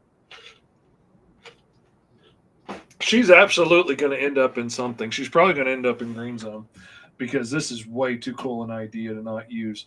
That or I could stick her in the Mighty Call. because the last I read, there was all that snake people stuff. So I can see that as like a something along the lines of that. If you guys want to know what context I'm talking about, you should totally pick up the Mighty Cog at GoMrFish.com. Commander Comic asks, how do I submit my character by email or Reddit? I mean, you could absolutely email it to me if you want to at mrfishcomics@att.net. But also, you could tag us in it on any social media or tag it with the hashtag roll4hero, ROL number 4, HERO. That's what we're looking for is the hashtag roll for hero. That's what I'm searching up each week to see to look for submissions. So Instagram, Facebook, YouTube, tag us in it if you want to. Direct message, whatever is absolutely fine. Dragon Gaming says, for the body morphing, the ring can appear and he sticks his limb or body through the cosmic ring and it morphs that part of the body, gaining his body weapon. Oh, that's a cool idea. That I like. Deadpool says the yellow pops well. Thank you. My little friend Katie from across the pond in the UK says, hey, Fish. I say, hey, Katie, I hope you're having fun over there drinking tea with little hedgehogs and waistcoats and whatnot as you do in the Narnia world that you live in the UK, because that's what I'm convinced that you live in. She cuts her grass in her front lawn with a scythe. Like, this, she does not live in a normal place. She walks past castles like on her way to work. She lives in a fantasy world. So, I just can't see anything else. Let's see. Jordan says maybe he can make cosmic constructs like Green Lantern. Okay. And Deadpool says he can change his voice, like to mimic a parrot. Mimic like a parrot. There we go. Interesting. Katie says, I also work in a 1700s Georgian building. My lord. See, and that's the other thing. Like, their world's just old over there. Like, there's people living in houses over there that are older than our country by a long shot. And like, when I was studying cob construction, when I was studying, alternative home building methods and stuff, because I wanted to build a home in Arkansas and make it as energy efficient as possible. So I was studying straw bale and earth ship constructions and all these like weird ways of building homes, other than just stick built, to try and make it as energy efficient as possible so we wouldn't have to waste a fortune on air conditioning and whatnot. And like, how do they keep homes cool in Iraq without air conditioning back in the day? All this stuff. And I really studied cob construction a lot.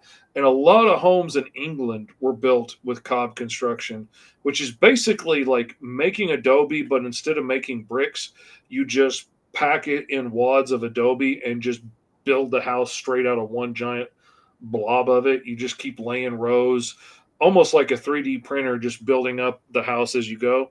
And you end up with, instead of a whole bunch of adobe bricks, you end up with one giant, massive adobe brick home that's made out of one monolithic shape. And they're super strong, last forever. There are people living in houses in the UK with like straw roofs and walls made of mud that are over 400 years old. And that just blows my freaking mind.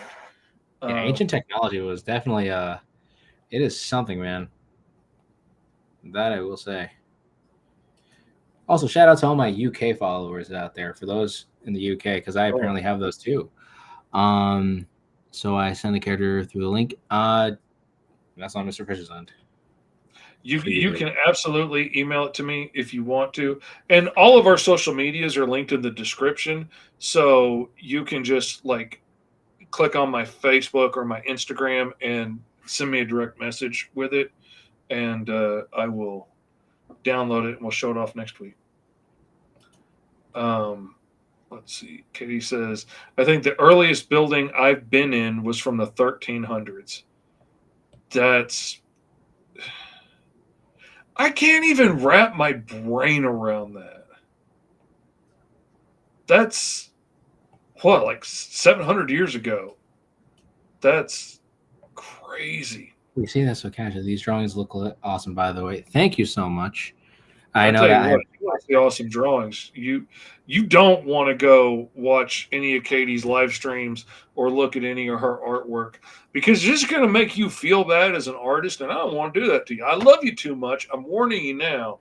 You don't want to go look at her stuff because Well, I don't like myself enough for that, so I better go check out, Katie's she stuff. paints photorealistic stuff. She paints photorealistic, like wildlife. She just sat there on her art stream one day, just painting armor, and I mean, you could see the reflections of the entire world in this freaking armor. It's and she's just daubing around with a brush and just like, I'm gonna smear this a little bit. I'm gonna smear that a little bit. Oh, look, it looks like a photograph. Yeah. Ah, so we have a Bob Ross in our situation here. How dare she? Man, she puts Bob Ross to shame. Man, Bob And Ross. not putting Bob Ross to shame. He spent his whole life wishing he could be as good as Katie. And Katie was like 3 at the time. So, like, that just goes to show you, man, she's good. She's good. I'm saying, I'm putting it out there. She's better than all of us. Anyway, but I'm not going to stop just because she's awesome. I'm going to keep doing my thing. I just know I'm going to be living in Katie's shadow. That's all. That's all right. It's okay. It's my little piece of her shadow, and I can live in it if I want to. Maybe I'm going to redecorate in her shadow. Maybe I'm going to put a little highlight over there. Maybe I'm going to put a little skull over here. I used to drive my ex nuts and make my kids crack up when I would be painting stuff because I used to make a lot of props for church, and I would be painting in the living room, and I would start doing my like nihilistic Bob Ross voice, and I'd be like, maybe in this scorched little desert, maybe there's a skull on the ground because a little cow got ate up by the desert, and all of his bones have been eaten and bleached away by the vultures. Just his skull's left. That's okay. It's your little wasteland. You can do whatever you want with it. You can make it just as toxic and deadly as you want. Nobody say you can't. And oh man, I had so much fun with that. Gotta be a Too blast. much fun, let's say. I don't know why I keep thinking of one of my daughter-in-laws when I make villains, but A, she's autistic like me, and B, she's got a vivacious personality, and I just love her. So absolutely, I had designed the character that ended up becoming Captain Hook in Alice Lost in Wonderland years ago. I designed this character probably 10 years ago, and have some artwork I did in like an art share thing where like I would pencil something and somebody else would ink it, somebody else would color it, and we would trade out. And like I would ink somebody else's thing, color this other thing. And so like I've got artwork of her from a long time ago, but absolutely she has taken on a whole different vibe since Vanessa came into our lives, and absolutely is the embodiment of her now. And it's just totally like flavored her character the more time I've got to spend with Vanessa. And I can't help but kind of think of her at the same time as I'm doing this Medusa too. And it's not just the braids, but there's just the big smile as she's running off to do something terrible. I'm like, yeah, that's good. She would thoroughly enjoy being a supervillain, as I would have. I always wanted to be a supervillain growing up. I'll admit it. I wanted to grow up to be Doctor Doom. I didn't want to grow up to be Reed Richards. Reed Richards got bullied a lot. Oh man. I love the way this character came out. I really, really dig it. I'm actually kind of digging this new pose that I have for this cover. I like it. Yeah, there we go. Now we kind of got something over here. Got some more consistent work. Now we got something going on. I can't tell if I still want to do that whole concept of the rings going around him like this, or like having it almost like a strange helicopter looking thing on behind his back. Like using the power of cosmic to guide him through. Hmm. And then probably trying to find a way to incorporate that little, the element of using the rings to kind of show off the body being morphed. And I was trying to do like a little needle arm over here. I've enjoyed ever since ever since they did the Doctor Strange movie and stuff, and the way they showed off the magic with him, like I've seen that just erupt through indie comics as the way everybody draws magic now. And I kind of like parts of it, and then I like to twist it and take it and do my own thing with it. But I liked the idea of the way those shapes would spin and move and stuff, and I like kind of incorporating that into my magic. And sometimes I also like the idea that they used to do more often of like a ribbon of like ancient unknown language or whatever when they're using magic, and having that like spiral around and move as they're like moving their body, almost like an electron orbiting an atom, but like going around their whole body and coming off their hand, and then they're shooting out this power or whatever. I dig that vibe. I like the idea of like those cosmic rings sort of circling him like an atom, like electrons on an atom, but then maybe moving as they go, like moving around his body, but then coming off his hand or something kind of like that. It might be hard to draw, but I don't know. That's the first thing that comes to my mind. Kind of like this a little bit, almost like an X formation, if you will. Yeah. And I'll probably make like a little halo out of that. It's like a cosmic angel.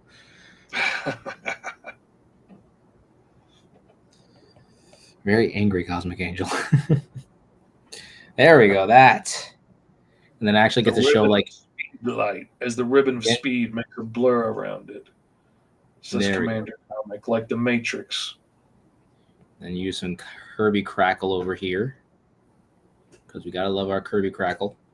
Oh, Dadpool says he's already posted his. Let me see. Already?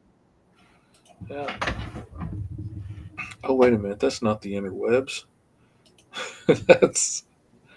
That's looking inside my own files. I'm not going to find it looking there. Oh, yeah. The Kirby Crackle is definitely the right move to go to for this. Oh, that is actually really cool. Ooh, that is actually nice. Okay. This is Scarlex. I am Scarlet. I am Scarlex from the planet Crimzor. And I am on the run from those who tried to destroy me. The sad part is I cannot be destroyed. There we go. Will he be appearing in the Unbeatables? That is what? Here's the thing. This character showing up in the Unbeatables right along with Rocket Fist, Powerful, Emerald Turtle, and all the other fun characters over there. That would be a fun segue to getting into the cosmic level stuff, because I especially have like a few, like crazy, cosmic adjacent adventures that they could go on. Oof, man, it's a lot of fun trying to see if I can dive into that. But other than that, what do we got over here? Iron Maiden. Ooh, based off the character Iron Maiden? Nearly deceased wife, she was rebuilt by her desperate husband using stolen government parts. Eventually, the government came to collect and took possession of her to be used as a cyborg weapon. Got cyborg, android, diesel punk, 4 minor powers, energy projection, body weapons, modern weapons, and change size. Motivation, seeking a cure for powers, and modifier, little control over the powers. Cool. Oh man, that's awesome. And Iron Maiden, oh, that's great for it being like his wife, like, and oh, I love that. That's a great idea, man. Oh, that's fantastic. Absolutely great idea. Alrighty. Let's see if I can even tackle on the idea of getting to actually drawing his face, or actually even just finishing up the, or at least getting the general idea of this little cover here. Because I am Where did actually you post it at, Commander Comics, so I can look it up? Little Katie says, "I love these dynamic poses." Well, thank you, Katie. Thank you. This was It's good. definitely. I love her to death. It's definitely interesting to see because love these role for hero segments. Again, just the creativity and the challenge that we have to endure having to create different kinds of heroes and villains, all that other kind of Oh, fun and having stuff. to come up with something new on the spot, being given random things to have to try and figure out how to make it work together. Always Doggone Comics is back. Welcome back. How we We're doing, buddy? designing heroes and villains. Esteban is designing a cosmic hero with ability to channel his cosmic powers to create body weapons and fly. He's got immortality, but his powers are limited. And I got a villain with one power to be able to transmute matter in some way. And as we were thinking about it and tossing out ideas, I hit on the idea of turning things to stone. And so she developed these tech gauntlets that let her turn people to stone, and just steered into the skid and made herself this whole Medusa vibe, and joined like the Serpent Society or something, and is now part of a team of evil serpent themed bad guys, and is trying to make her fortune as Medusa. Honestly, that's just probably a solid name as is. I don't even think there has to be such a difference in the character's name. She calls herself Medusa. She's part of the serpents. Like, honestly, is the Serpent Society a thing? Because I don't know if that It 'cause I know is Marvel. Okay. posted on Blue Sky. Okay, all right, Blue Sky. Can I get to that from here? I don't know if I can. I can look it up on here. No, I got it on my phone. Art that we make, like that's. Let's see. Oh, Blue Sky. Man got a big forehead because this is exactly what I need with aliens. I just love drawing them. Oh, cool. Shut up, I want to see. Hold on a second.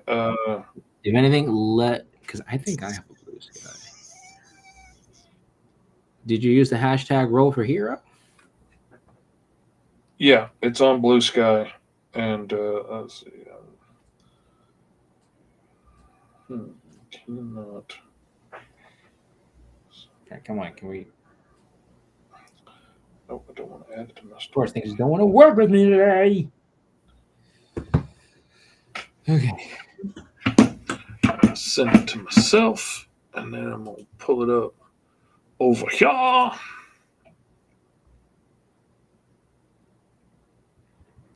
So I can just show it. Oh, wrong one. So I'm logged into the wrong account because I sent it to my personal account. This is actually a really cool character design. It's so simple, but I wasn't expecting because I was thinking about literally anything else but how simple of a design this was. Because I was trying to make this some like intensively cosmic based kind of a character, but the fact that I made it so simple was like very, very interesting. Don't you just love it when the dogs be barking? Oh man, dogs be barking. There we go. There is his looking cosmic, size changing character. Whoa. It's got like That the is Starlight awesome. in it. Oh, that's so cool when you get to see the little like the Ant-Man style thing growing. That's awesome. That's got everything going on. That is really cool. That is Commander Comics. That is actually a solid design, man. Doggone Comics asks, Esteban, how do you pronounce your last name? That is actually surprising. It's very few people get it correct, but it's pronounced Carrero. It's really weird, but yeah. So it's Carrero. Carrera. Oh, Okay. That's what I thought. That's what I thought it was. Carrero. A lot of people, weirdly enough, confuse it with an A, like Carrera, because you have to say with like a Hispanic kind of a thing. So it's Esteban Carrero, because you have to roll the R's because there's like 3 in there. But yeah, anyways, when I try to make aliens for specific names for the specific species, I start by picking one letter, make a random sound with it, and then spell it out, or spell how it sounds, like spelling onomatopoeia sounds. I hate spelling onomatopoeia. Like, I will make up a sound and I'm like, splang or something. I hate trying to come up with stuff that's complicated. Like trying to get the sound for like a silenced bullet. Like, if I'm making the sound, I'm like, but how do I spell? Like, I don't know how to spell that. Some things are easier, but God, I hate trying to do that. I hate it. That's the worst part about some onomatopoeias, man. They're just they are very difficult sometimes. That's the reason why I tend to go for this typical crash and boom and all that other kind of stuff. But when it's those specific sounds, like when you went, like I think of like saying, like using it with a FW and a K, like a or something like that, or something. I don't know. Oh yeah, and Deadpool's right. That's absolutely next level, Commander Comic. You did a good job on it. Great. And I'm glad you had fun drawing it. That's the whole point of Roll for Hero. We're here to just design some cracked out characters, see where it goes. For all we know, we can basically create the next franchise, which honestly we almost kind of did once. Rolling up steampunk characters. Oh yeah, man. I mean, we've had so much fun with this. I don't ever get tired of doing this. It's a lot of fun. I mean, like, I do have work I need to get done today, but I thoroughly enjoy making these characters and coming up with new ideas, making up something original, trying to figure out the puzzle of how to make these things work together when, I just love it. I love it. Because it really does challenge the creativity. And for all we know, we could also be unlocking some skills that we honestly never would have thought to be utilizing in our, on our art journeys, because art is a never ending thing to learn from. There's always something new to experience in the realms of art, which is always something I very much enjoyed when ever designing these characters. Because again, sometimes the very first character we've ever done like properly on our our first official episode when we first did this Roll for Hero stuff, like streaming it and whatnot, like I had no reference. I was just kind of going in gung ho, like, what am I doing? And then eventually I thought of an ancient luchador who uses the power of his mask to apprehend, elemental abilities. Never would have thought to work with that, but it worked. Mm-hmm. And that's the thing, like, it's just getting creative. It's playing around. It's letting the ideas simmer for a second and see what you come up with. Whoopsie. There's so much neat stuff that you can come up with. And every time I have an idea for something, I get like 3 other ideas the way I could have taken it. But, you pick a direction and you head that way. And sometime it would be fun if I had the free time to go back and also do some of the other ideas I had for those same prompts. That might be a fun challenge one day to Like go back to one of the older prompts and then like redesign an entirely new character based off of it. yeah. Or like go back and pick one from the characters we've done before and do one of our different ideas that we had for that. Ooh. Or let the fans vote on like which characters they'd like to see redone, and I do a new interpretation of the prompts for one of your characters and you do one of mine or something. Like all Now kinds of that's cool things we can do with it. maybe for season 1 or season 2, maybe. Maybe. Could be. Could be. Let's see. You know what else could be a really awesome idea? A poster of all the characters that we've done thus far. That could be a good idea. What do y'all think, everybody? Y'all think you would want to obtain a poster of every character we've done thus far for Roll for Hero?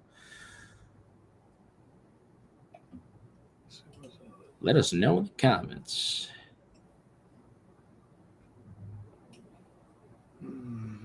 Because now I'm kind of getting. How long is the stream going on for? I feel like we've been kind of getting lost in time. Ooh, a whole 2 hours and an Evelyn minutes. Yep. I want to I'm gonna know. have to get going pretty soon because I got some paid work I got to get finished. And I have a comic page to probably work on. I want to know. I make my own superheroes. I want to know how I make my own superheroes. Should I post that on Webtoons or something? I want your opinion because y'all make great comic book characters. Honestly, that is highly dependent on you. Mr. Fish does primarily more traditional like Kickstarter fundraising and actually puts the books in your hands. And I happen to have some of his books because they're that great. The art is fantastic. The story is just as amazing as the art. And that is highly onto you. For me, I've decided to put my stuff on Webtoons because number one, I just want to get it out there. I just really want to finally just push it out, being like, look, here, read it. Now, of course, for me, it's going to be coming out bit by bit. So you're going to have to be a little patient with my end of things here and there. So that's just, it's highly dependent on like how fast or how consistent you can create the amount of pages for your comic and your story. And if you have the eligibility to take those images and to upload them to a Webtoon, or maybe you want to take more time to probably refine your story and then properly push it out as a book format. But that is up to you. And again, we just draw characters. Now, drawing and writing up a whole story, that's an entirely different situation. Now, for me, I'm doing this completely solo, and I'm just kind of making my own stories. But Mr. Fish over here actually works with amazing writers like T.S. Lewis and a vast variety of other individuals creating fantastic stories. So, again, that's also dependent if you have a writer, as like a friend of yours or something like that. So that's something you got to keep in mind. So that's just my opinion. Some people are comfortable doing all of the writing and stuff as well, and then other people aren't. It's all like, what are you good with? What are you good at? If you're comfortable doing it all and talented at it, then doing it all is not a bad way to go. I got no problem with Webtoons. I think they're great. I enjoy reading them. I'm a bigger fan of like doing even just an ash can comic that you could print at home yourself and ship those out cheaply. You could do a Kickstarter for $500 and print up a bunch of ash can comics and ship them out to everybody, and or not even have to do one if you've already got a printer. I like that idea a lot.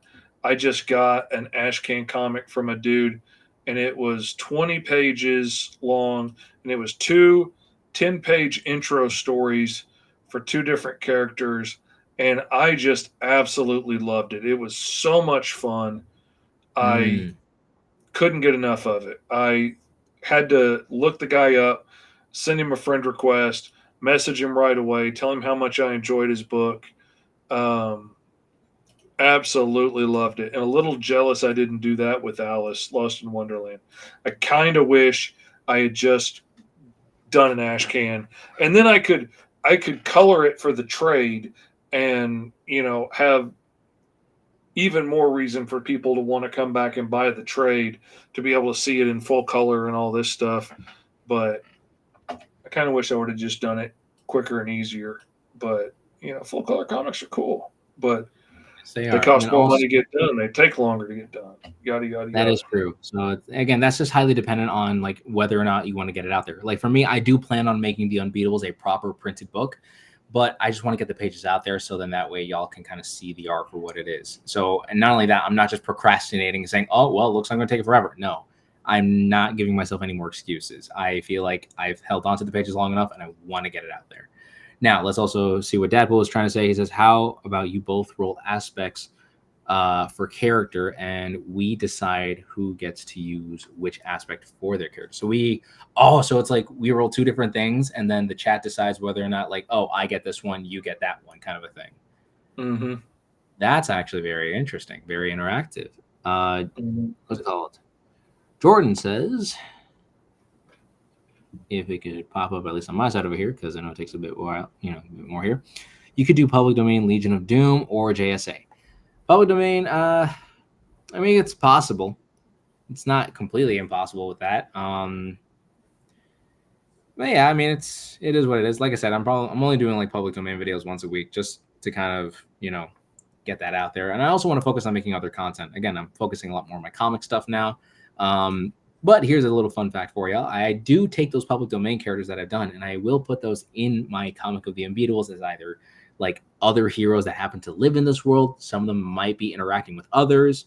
So if you guys want to see those Public Domain characters within the realms of the Unbeatables, make sure to go check it out. Make sure to stay tuned to the best of your abilities.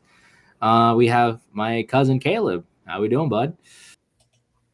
Saying W's in the chat. Thank you. Yeah, W to all y'all. Y'all are really loving it. I'm loving it all here, man. And then, of course, Doggone Comics says, thank you. If it pops up on the screen, because I know it's different from my end over here. You're welcome. I'm glad that hopefully this was some decent advice that we can give y'all, because, comic advice is really interesting because there's a lot of it. It's just more like which ones do you want to try to apply or which ones do you believe is something that you need to hear? Because sometimes the comic advice that you don't really want to hear is probably the one that you're going to have to hear because that's the one that's the most logical route. But again, it varies for a lot of other people. So many things I didn't want to listen to because I just knew I knew better. And, you don't know me.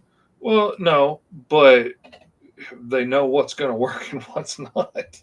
And God, I wish I would have listened more along the way. But, what you going to do? Let's see, rasterize. There we go. Loving it. Loving it.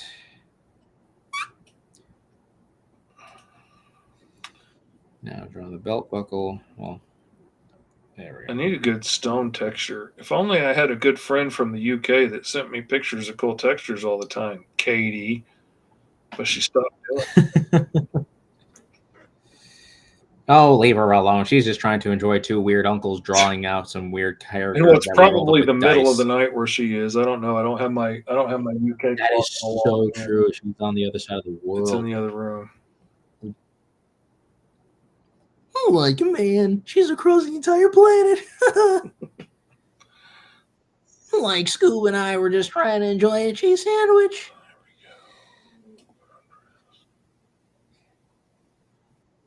Funnily enough, I actually had this one comic idea.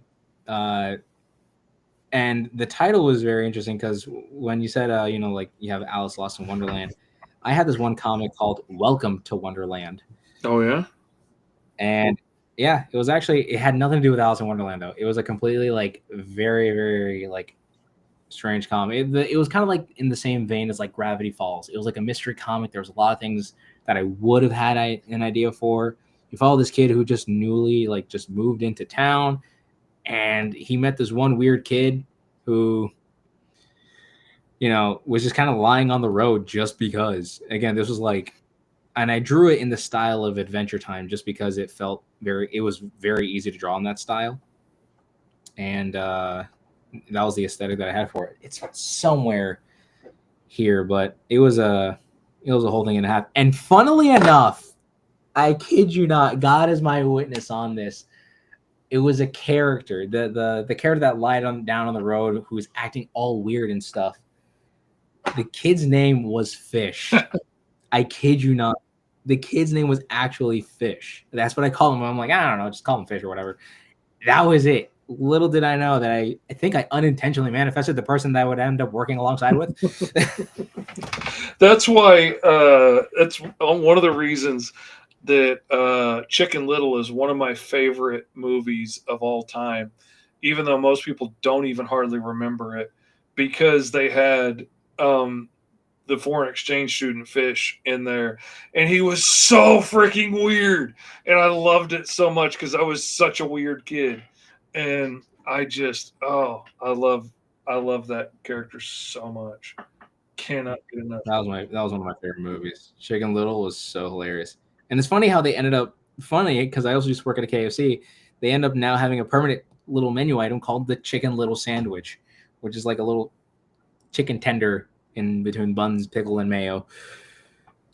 That's wild. I didn't know they still had one like that. That's crazy. Oh yeah, it's a menu item for sure.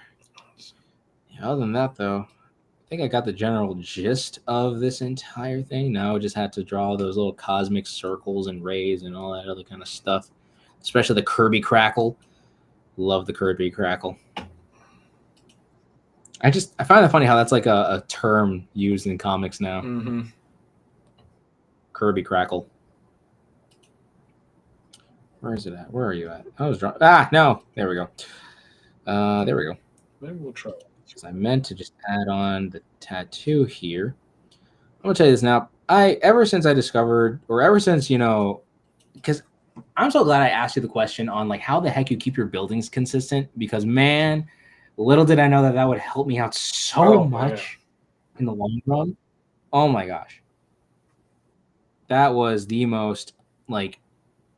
If you guys haven't, Mr. Fish has an entire series called The School of Fish. And we've actually tackled on the topic of drawing, preset building brushes, but also weapon brushes and, like even people in the crowd and stuff like that, just so that you have, especially for digital comics, so then that way you can just kind of put things in there without having painstakingly I've got a whole brush full of just little bitty tiny people for when you're like looking down on the city and you need people like screaming because Godzilla's coming by.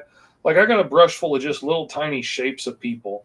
Or like if you need to populate that space pirate ship in the background, you need to fill the deck full of people. Or, people running away from a monster attack or something. It's just a bunch of little folks that you can just throw them in real quick. And it works so great. If I have to draw anything in great detail one time, it's worth it for me to go ahead and make a brush or a reusable asset out of it. And I talk about all that stuff on the School of Fish on my YouTube. So Doggone Comics ought to go check it out. There's lots of cool stuff over there. Oh yeah, lots of wisdom to obtain from and that. all of those brushes and stuff that I make over there, I post for free on my Patreon that people can go download. And you watch the video, see how I made the brush, see how to make it your own, how to change it, alter it to work for you. All kinds of great stuff. Commander Comics says, I like Meet the Robinsons because it's a movie about moving forward or the past will be your chains. That is one of my favorites as well, especially as an adopted father with adopted kids. That movie meant a lot to me. And in a lot of ways, it hurt my feelings. It was beautiful. Like how quickly the Robinsons were to want to pull that kid in and make him part of the family is absolutely the way my family is.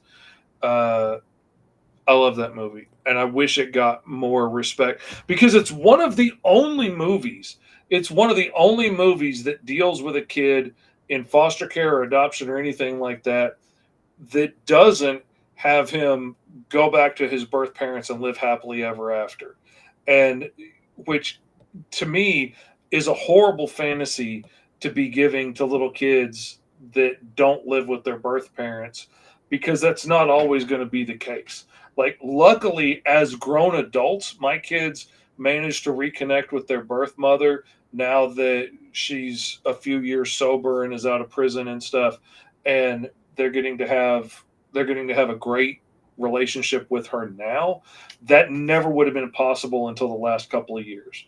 And you know, so giving kids this fantasy that, oh no, they'll come back if I can go through time and I can find her face and I can find her, that I can, get back to her. I'm so glad it didn't take that easy happy ending, and instead, like, he found the new family and became, the dad of the Robinsons and stuff. I love that movie. It's one of the few movies that does it right.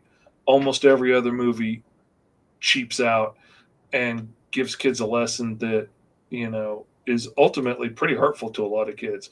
I've had a lot of foster kids cry at movies like that. Let's see. It makes great content on these 4 hero videos. Thank you so much. Mark the Shark. What's up, Uncle Lee and Mr. Fish? What is up, Mark the Shark? How you doing? Glad that you're able to join along with us as we're drawing some cracked out villains and a hero. I'm drawing a space cosmic hero. Mr. Fish is drawing a grounded, Medusa snake lady of some kind that isn't a snake lady but also is snake themed, but she's got the gauntlets that'll turn you to stone. Doggone Comics asks, what program do y'all use? I use Clip Studio exclusively on the PC, and Esteban uses Procreate on the iPad, which is part of the reason that I wanted to bring him on and do this show with him, because we use different programs, and to be able to show the different aspects of how things work and everything, it's part of the deal. Mark the Shark also asked, what is the name of your channel, Mr. Fish? Well, by gosh, it's Mr. Fish Comics. It's also linked in the description of the video. But yeah, it's got links to all of our social medias in there. And my channel is Mr. Fish Comics. And I've done a series called School of Fish, which was originally what I brought Esteban on to help with. And then it very quickly turned into Roll for Hero because this was more fun. And, and it's got. But also, like, at some point in time, we were always talking about assets and creating like other things here and there. And I feel like, again, there's a lot of comic advice that personally I don't think I can ever give enough, because the internet is filled to the brim with them. Now, you have much more experience, obviously, given how you made this your entire career. And, again, it ultimately comes down to talk to your artist or talk to your writer if you're an artist, and vice versa. So then that way you have a unified vision. And then not only that, get the inspiration needed and necessary. Try to find as many potential decent shortcuts as you can to help, improve your workflow, which again is what we started off with the building asset stuff. But then from there, I was like, I feel like this is everything we could talk about. And then I wanted to tackle on doing something different outside of the public domain stuff, which actually got me to doing Roll for Hero, which I did just as a solo thing. And now I tagged Mr. Fish along the journey because honestly, he did this before I came up with this idea. I've been doing this on my TikTok for a long time. And I've been wanting to do a show with some other artists and bring people in and roll up random prompts and see what we all come up with. But it's tough to find artists that are willing to come on and try and design a character in an hour. And, luckily Esteban can put up a good fight in that arena and make up cool stuff in it, in a short time frame, which is hard to find people that can do. And so he's a good match for this. With its funny convergent evolution that we were both wanting to do the same show at the same time. Was that a cosmic coincidence, if you will? Yes. But yeah, I honestly really want to do this because, for one, I want to find at least some use for my dice, but also I want to explore more with the content, because all I was doing was public domain stuff. And I love doing it, don't get me wrong. But I also wanted to diversify. Really wanted to switch it up. Really see what else I can do beyond just redesigning, characters from World War II and after. Like I wanted to see what else I could do with it, and to really challenge myself to creatively think like, okay, what kind of character could I draw with just the dice rolls itself? And I'm loving the fact that we're doing this every Wednesday. Like, I kid you not, Wednesdays are always my favorite days because of the fact I get to sit down, we get to, make some cracked out characters and try to see how we make sense of this. Only then for us to pine over the idea of being like, man, I actually want to make this an actual idea. Come on, that kind of whole thing. Like, it's always a lot of fun doing this. And also, I'm not even joking. There were times, like, honestly, in my opinion, there were times where we created like actual franchise worthy, ideas here, like I'm surprised we haven't even pursued one of these yet, but that's because, you actually have like other comics that you have to work on. And for me, oh yeah, I've got a comic book right now. My backers are waiting on from Kickstarter that I got to finish and get printed and shipped out. And I've got some covers and stuff that I promised people that need to get out. Let's see. Deadpool says oh, that was my phone. If I ever get good point with digital art, I definitely give it a shot.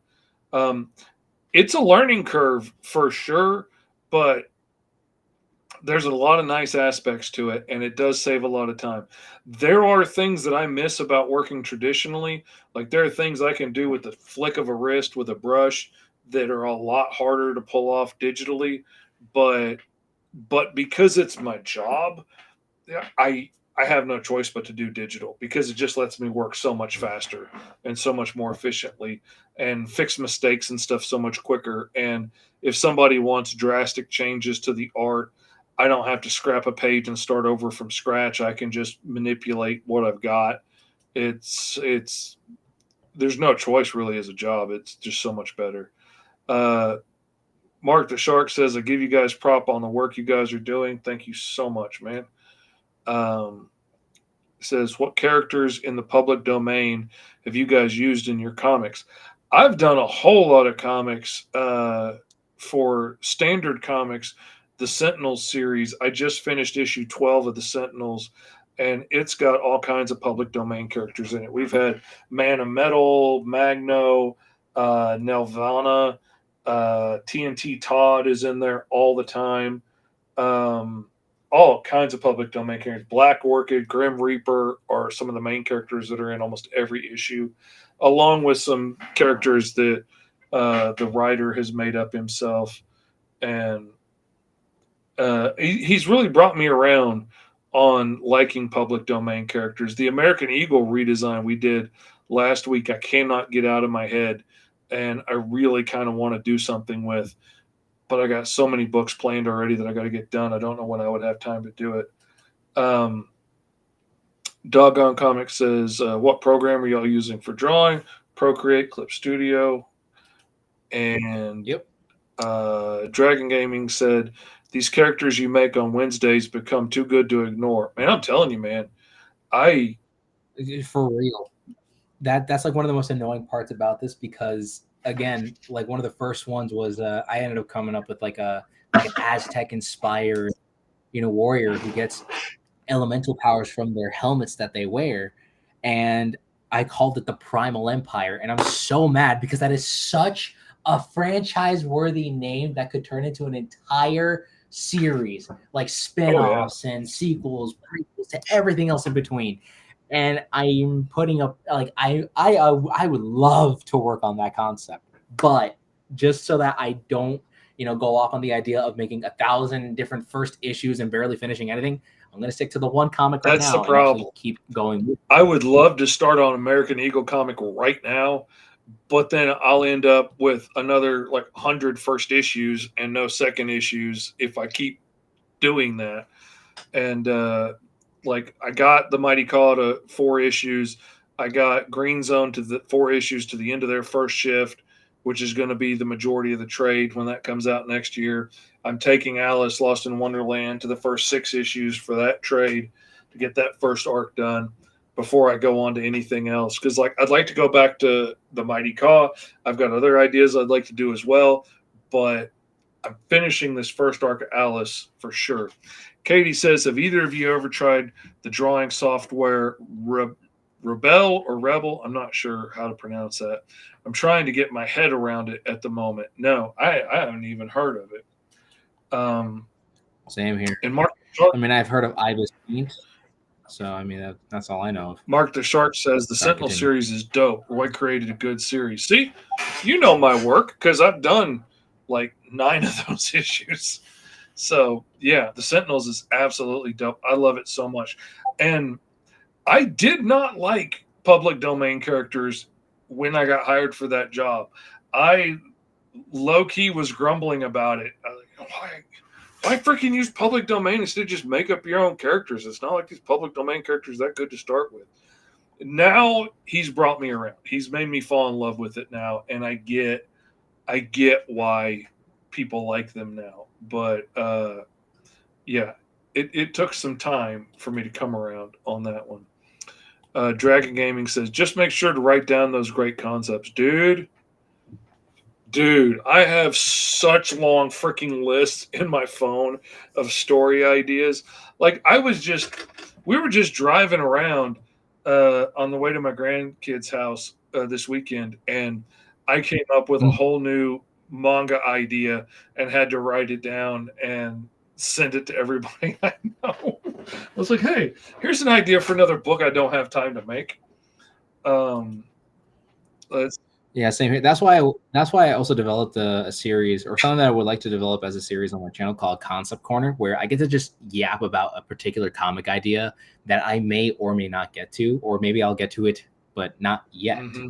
You know, like the first episode of that, I talked about a cool like webtoon or a manga series called Food Truck Kaiju Hunters. You know, people who own a food truck and then they, you know, fight kaijus, they kill the kaijus and they serve them as part of their dishes in the food or whatnot. Like that's one idea. Mm-hmm.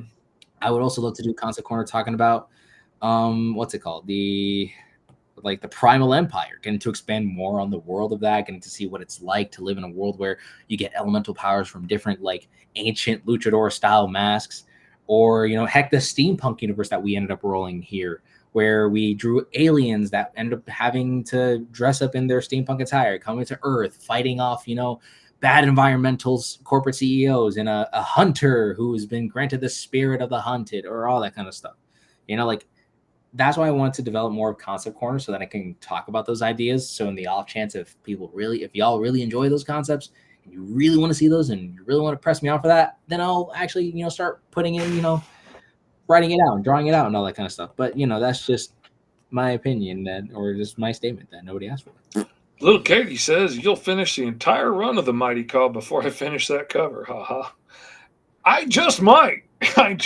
She started on a really amazing cover, but she hadn't finished it yet. But then that's also one of those things when you don't have a hard deadline on something, it's real easy to push it off and, you know, it just doesn't get done. I've got lots of things like that. Dadpool says, I fear this is what would happen to me because it already happens just with character creations. Oh, absolutely, man. One idea after 100%. another. And it's hard to pick, like, which one am I going to focus on and just start getting it done. And it's so easy. That's why so many people have so many first issues and no second issues, because you get halfway through a book and you're like, oh, I got a new idea. And then you want to chase that dopamine and get that thing done. And halfway through that, you get a new idea. And now you want to chase that dopamine instead of like getting one thing finished. It's a whole skill set to be able to grind out books and get them done. Which ultimately, the more I think about it, it's like all these Roll for Hero segments is like us kind of chasing that dopamine every time we design a character, because that's exactly that. That is actually the perfect way to describe it. Is that we're just always trying to chase that dopamine because we're always creating something new, and there's so many possibilities that can come from it, you know. And we could see so much happening, but also we don't have the time nor the energy needed to dive into that because we're so busy with our actual other things to take care of, you know. Rodrigo asks, so what do you think about the upcoming Clayface horror movie? I'm super excited for it. I'm hoping it's going to be awesome. After the Superman movie, I've got great hopes for what's going to happen. Vin says, what are we working on now? We are creating new characters. He's creating a hero off of a set that he rolled up of powers. I created a villain, Medusa, off a set of powers that I created. We rolled up whole different sets of powers this time and came up with completely different characters. Lots of fun. Let's see. Dragon Gaming says, same here, Uncle Fish. Ben says, kaiju food trucks sounds like something that could really work out as a manga. I wholeheartedly. Oh, 100%. And I really want to work on that as a manga or webtoon. Heck, I even managed to draw like a little a beachside scenery to be like, oh, let me just kind of see how this would look. It looks great, obviously, but I have to, I just got to add more stuff to it. And but again, if it was for webtoons and if I was to do the proper vertical scroll format for it, man, that would take a lot more time. But I know it would be so worth it if I actually had the time to like dive into it that way. But honestly, again, I would love to work on that. But also, like the Primal Empire idea was definitely a really cool concept that I would have worked with. But again, it's just a lot of ideas, and I have a ton of ideas. Like there was one that I ended up going to you, Mr. Fish, for this one, the Batimals. It was like this old kind. It was one of the first ideas I had in like 2015, and I just remember drawing a bunch of like anthropomorphic animals and like being all big and muscular or whatever, but not really knowing what to do with it. It was an idea by name, but not much after that. We came up with a really cool idea for that, but then again, it comes down to time to get it done, and that's the thing. It's easy to have ideas. It's a whole nother thing to finish books, and that's the skill set and the challenge that we all have to work on is the getting things done. And it's one thing I'm proud of. I grind out a lot of books and get a lot of things finished, and I had a lot of people telling me when I was finishing up issue 4 of Green Zone that I really shouldn't be pivoting to Green Zone. I should be focusing on Alice because that's what was taking off and what was hot right now. And I was like, that would be the easy thing to do, but I cannot be the guy that didn't finish the first 4-issue arc of Green Zone. I cannot be the guy that got to issue 3 and then got distracted and went away and never finished it. So I had to come back and finish that first arc because I had to. I'm not gonna be the guy that didn't finish it. Mark the Shark says, Mr. Fish, I've seen a lot of artists on here share similar view on PD characters, but I find the PD characters don't get enough love. And I can agree with you on that now. I do like the shorthand that a public domain character gives you. It's easy to check out a character like Black Fury and be like, okay, this is basically Batman. And that gets you in really quickly, and you don't have to go through a big, long, drawn-out backstory to know where we are and what we're doing. And I like that aspect.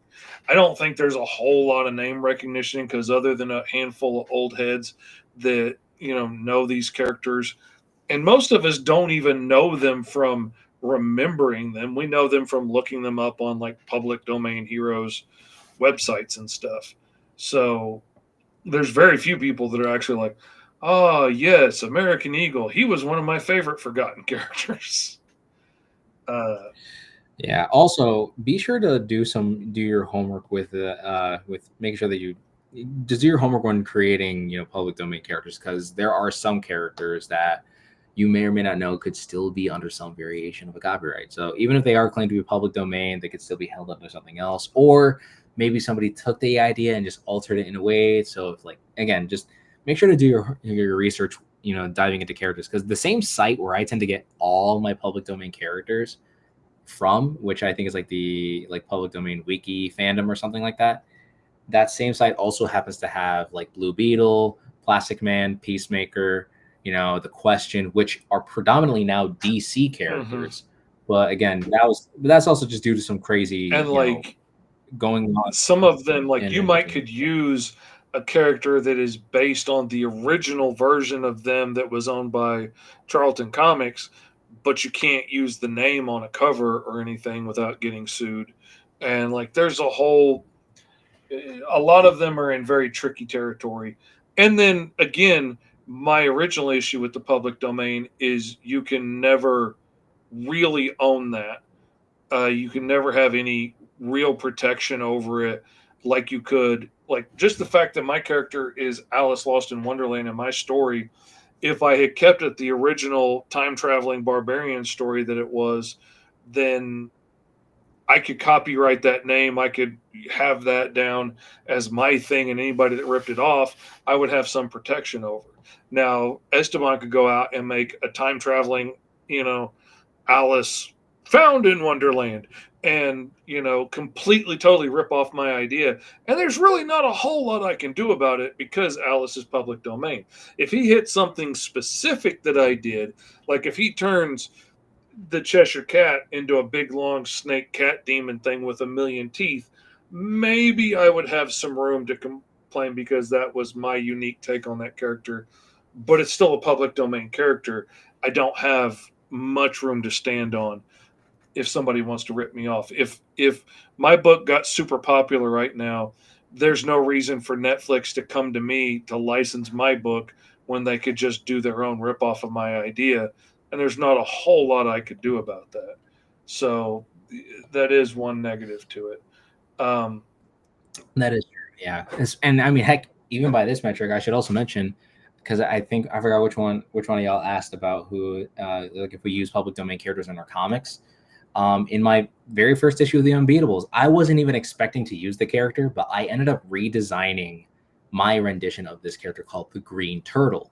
Now, at first, it was a more modernistic suit. He was just a guy in his underwear and had like turtle, like looking kind of gloves and boots, right? And that was a public domain character. But now I took the character on a different direction and I called him the Emerald Turtle to kind of give him more of a unique edge to him. And now I made him like a full-blown like Power Ranger, essentially. But still, the fact that I took a public domain character, modified it, and then made it different.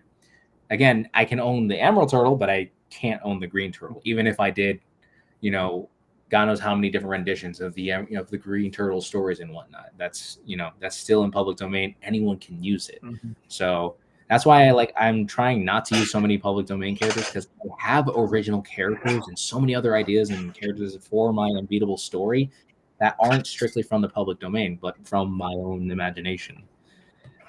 So yeah. But again, I do love the public domain. I love how it could be a creative opportunity because, again, it helps you kind of explore different dynamics of things that honestly I never would have even thought of. And the fact that I'm even able to make a whole series of like knockoff characters. And am I expecting to keep these characters? Probably not. I don't know. Just kind of yapping now, but still. Commander Comic says his next character he's making is a toy-themed villain. That could be cool. Lots of haze and highs. How are there only 9 people watching this? It's so awesome. Never mind, only 7. And then Rodrigo asking, what do you think about the show Peacemaker? I haven't seen the last couple of episodes, but I'm enjoying it. That first episode, whew, that was a shocker. I mean, I know it's Peacemaker. I know they go over the top at times. I was not expecting that first episode of season 2 to go as hard as it went. And like my wife and kids were walking in the room when what scene was on, and I turned off. I was like, "Oh, the I'm like, scene? Babe, I'm sorry, I did not realize what was fixing to come on." And she's like, "Uh-huh, yeah, that was." It's James Gunn. I should have known. Oh man, it was graphic. Jordan says, I'm currently working on my own superhero universe. I'm a bit of a scientist myself, says Jordan. That's awesome, man. I would love to see more about it. You should post some pictures and share it with us. Oh yeah. Now I'm just kind of doing some little cosmic backgroundy kind of stuff. Was I actually expecting to finish this? Absolutely not. But here we are. Yeah, I quit a long time ago. But I got to reading the comments and stuff. So, yeah.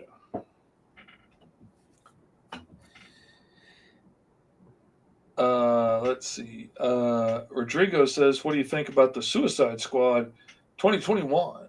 Is that the second one or the first one? That's a good question. I think that's the newest one, which would be the one that had Peacemaker in it. That one was actually good. upset me at first, and then I absolutely loved it. It was really good, but I was really upset that they faked us out so hard on that movie. And I was so excited that Nathan Fillion was going to be in there, and I was excited to see what they did with Arms Fall Off Lad, or whatever his name was. The Fall detachable Off Boy, kid, yep. that's what they were calling him in this one. I was really excited to see what they were going to do with that. And then after the opening credits, I was so mad. By the end of the movie, I was cheering. I absolutely they killed it on that. Oh yeah, I mean, definitely, I will say that rendition of the Suicide Squad definitely did, was definitely better in my opinion. Again, I will say DC, that was not DC's best era, which again was the Batfleck era and stuff like that. No, I have no hate towards Ben Affleck as him as Batman, because I think he was in my opinion, he was low key the perfect choice Oh for yeah, I Batman. It think just he's sucks that he the was given best guy a yet. really But I don't think he had he the was best given a bad movies script. to be in. I think he had the potential to be the best Batman. I think he looked absolutely gorgeous in that suit. I loved it. I wish he would have gotten better movies to be in. What up, Cedric? Dadpool says, Mr. Fish, are all of your comics a part of the same verse, or are they just completely separate? That's an interesting question, Dadpool. Now, Alice Lost in Wonderland is its own unique thing, because in my story, Wonderland is a rift between worlds. So it's this interdimensional rift where people have gotten lost from all kinds of different dimensions across the multiverse. Now, out there in the multiverse is the world that Green Zone comes from and stuff. Will there ever be crossover between that? Maybe, maybe not, probably not. Green Zone's a more grounded story, if you can have a grounded story with an 8-foot lizard man in it. But it's a more grounded story about how hard it is for mutants in this world, and how they automatically lose their citizenship and they have to earn their citizenship back by proving they're not a supervillain waiting to happen. So if you can survive 5 years in the military or the fire department, or in this case, the police force, then you can get your citizenship and move out of the ghetto. And we're following a group of mutants on their first shift of the force as they're trying to work their way through a corrupt law enforcement system in a world that's designed to beat them down and designed for them to fail, to see if they're going to be able to survive in this and eventually get out and thrive. And the first 4 issues is just the first shift on the force. It's a tough place. It's a tough place to survive. Alice is more time travel, multiversal adventure kind of stuff, a lot more sci-fi and things like that.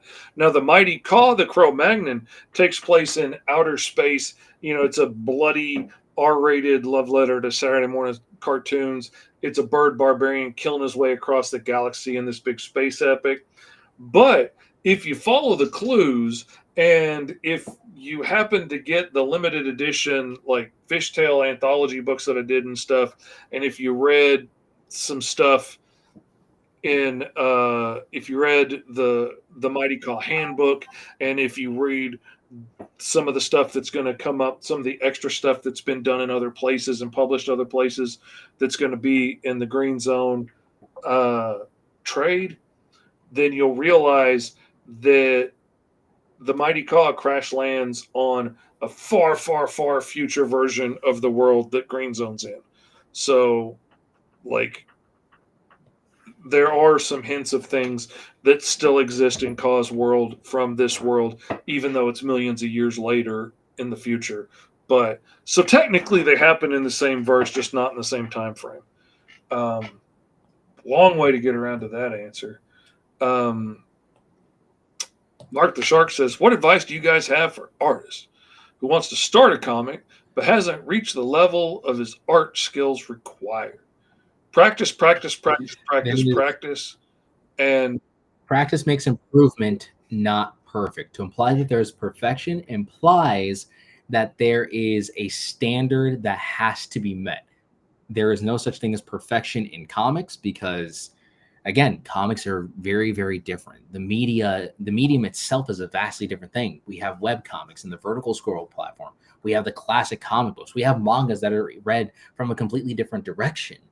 So with comics, you want to practice. Also, focus on the kind of comic you want to make. If you're going to make a traditional comic, make a traditional comic. Practice out paneling. Practice out learning how to draw someone's face from different angles, because the more angles you're able to draw a face from, the better that you're more likely able to obviously create more dynamic scenes.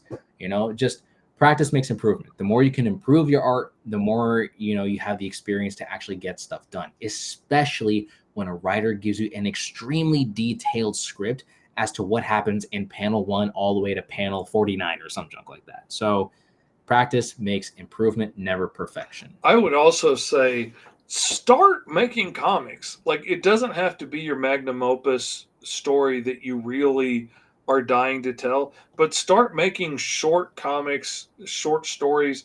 Turn fairy tales or nursery rhymes into little stories.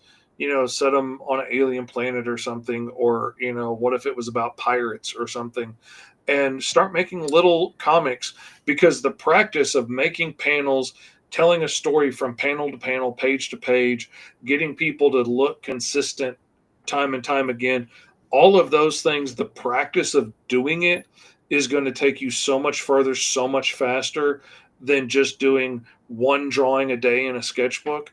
But doing a page where you've got 6 panels that all have faces and heads and hands and shoelaces and backgrounds and things that you don't want to draw, that you would rather avoid drawing, it's going to make you do that.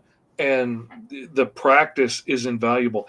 I have made my living since junior high as an artist, and my artwork has grown exponentially in the last 6 years just because I do comics all day now. And I draw so much more than I ever did when I was doing t-shirt designs or murals or logo designs or anything else that I've ever done as an artist. I draw so many more faces and hands and bodies and expressions and clothing and backgrounds. It makes you better by practicing it. This is true. Let's see. Dadpool says, that sounds so epic. I'm definitely getting it. Awesome. Rodrigo says the detachable kid is still alive, but probably going to be played by a new actor since Nathan is playing Guy Gardner. And it's a whole new universe now. So if he comes back at all, it would be a whole new storyline. Well, that's also dependent too, because James Gunn has like a rule where he doesn't bring back dead characters. Yeah. I mean, Peacemaker was actually a miracle kind of a character to even bring up because of the fact that, again, like of how well John Cena was able to play him. Dragon Gaming gets the point. He says, never seek perfection, always pursue constant improvement. Just like I do. Like, I could rest on my laurels and say, like, oh, I'm good enough to draw comics. I'm drawing the indie comics I want to do. I can pay my rent. I don't have to get any better. But I'm constantly challenging myself to do better, learn more, get better. I'm constantly following artists and watching their how-to videos and stuff, and watching how other people color and whatnot to try and get better and do a better job and up my game. Ven says, it seems that I genuinely need physical restraint for me to draw simpler designs appropriate for comics. LOL. Yeah, I can see that. Let's see, Dragon Gaming. Oh, already did that one. The whole thing keeps moving because people keep commenting. So let's see. Katie says, if something's hard to draw, the best thing to do is to make yourself draw it until it becomes easier. Absolutely. Katie gets it. Steer into the skid is my best advice. Like, I remember getting called out by a kid because my first little comic I made that was folded paper and stapled together and hand drawn, and just the one on the paper in the finished size. And all of the characters had their back to the camera and their hands in their pockets, and they only showed their face if they had a mask on, because I didn't know how to draw regular faces. And this dude called me out that I didn't know how to draw hands and faces. And I'll be danged. It was years before I drew somebody with their hands in their pocket again, because I was not going to be made fun of. And those hands sucked for a long time. But eventually I got good at it, and now I don't think twice about drawing hands, to the point that in Alice Lost in Wonderland, I filled a whole freaking interdimensional office building full of freaking little hand spiders everywhere with all kinds of creepy knuckles and long fingernails and covered in eyeballs. Because why not? Because I'm not scared anymore because I made myself do it. If I don't like drawing something, I will stick it in the background of every frame until I get used to drawing it. Let's see. Okay, there's a couple there that I don't understand or one word things. Deadpool says just bought the first 2 issues of Green Zone. Awesome. I'll get those signed and shipped out for you. Doggone Comics is still doing letters, and I don't know what they mean. Hopefully he's not having a stroke on the keyboard. Maybe his cat got on the keyboard. I don't know. Rodrigo says, what do you think about the upcoming Supergirl movie with Jason Momoa is going to play Lobo? That is what should have happened from the get-go. I'm not saying... I don't know what they were thinking. I had no idea why they made him Aquaman. I mean, he was good in Aquaman. I'm not going to deny it. He's literally Lobo. Like, it was like a dream position for him as well. He was like, I want to be Lobo, and now he's Lobo. Yeah. I cannot wait to see him as Lobo. I don't really care about the Supergirl movie. I care about seeing Lobo. That's the only thing I want to see. Okay. Now. There's a lot more letter salad from Doggone Comics. There's the word butt and hang and grab it. And then let's see. I'm just spamming so I get a higher rank. Okay. Well, that makes sense. Okay.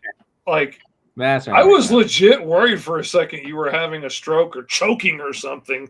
And how are we going to help? Oh my God. We would have been part of the weird top 10 streams of somebody dying on chat, and we would have never known. I choked one time by myself, and that was the scariest thing I've ever been through in my life. I was at work at this sign shop, and they had this little bitty, used to be somebody's office that nobody used anymore, that had a refrigerator and a microwave in it that nobody used anymore. Everybody left for lunch and, went out to get out of this building because it was a really toxic place to work. But I was cheap, so I brought my lunch, and I like a hot lunch, so I'd put it in the fridge, and then I'd heat it up in the microwave, sit at the little desk there and eat. And the thing is, you couldn't even see this office anymore because there was a sign in front of it that we were working on at the sign shop. So I had to move that sign to get into the office to make my lunch that day. And I'm sitting there eating chicken nuggets and Cheetos, and I choked on a chicken nugget in that office by myself. And I just remember sitting there choking, thinking, nobody's going to be back for an hour. And even then, it will probably be 2 or 3 hours before anybody finds out where I am. There's no way to see into this office unless you move that sign. There was no reason to move that sign unless you were just looking for me after I never showed up after lunch. And I got desperate, and I ended up throwing myself over the back of a chair a couple of times until I Heimlicked that chicken nugget out of my mouth. But that doesn't work a lot of the time. And I got really lucky. That was really freaking terrifying. So, just there you go. Doggone says the random actual words are just autocorrect. Makes sense. Mark the Shark says, what are your thoughts on AI comics? No. I'm not a fan. I don't like it, but also, if I'm being 100% honest, I think eventually there's not going to be any fighting it anymore. I don't know what that's going to look like in the future. Just like I used to be against computers in artwork. Like, I learned how to ink and paint and stuff by hand. I thought digital was crap and it was cheating. And some of it was.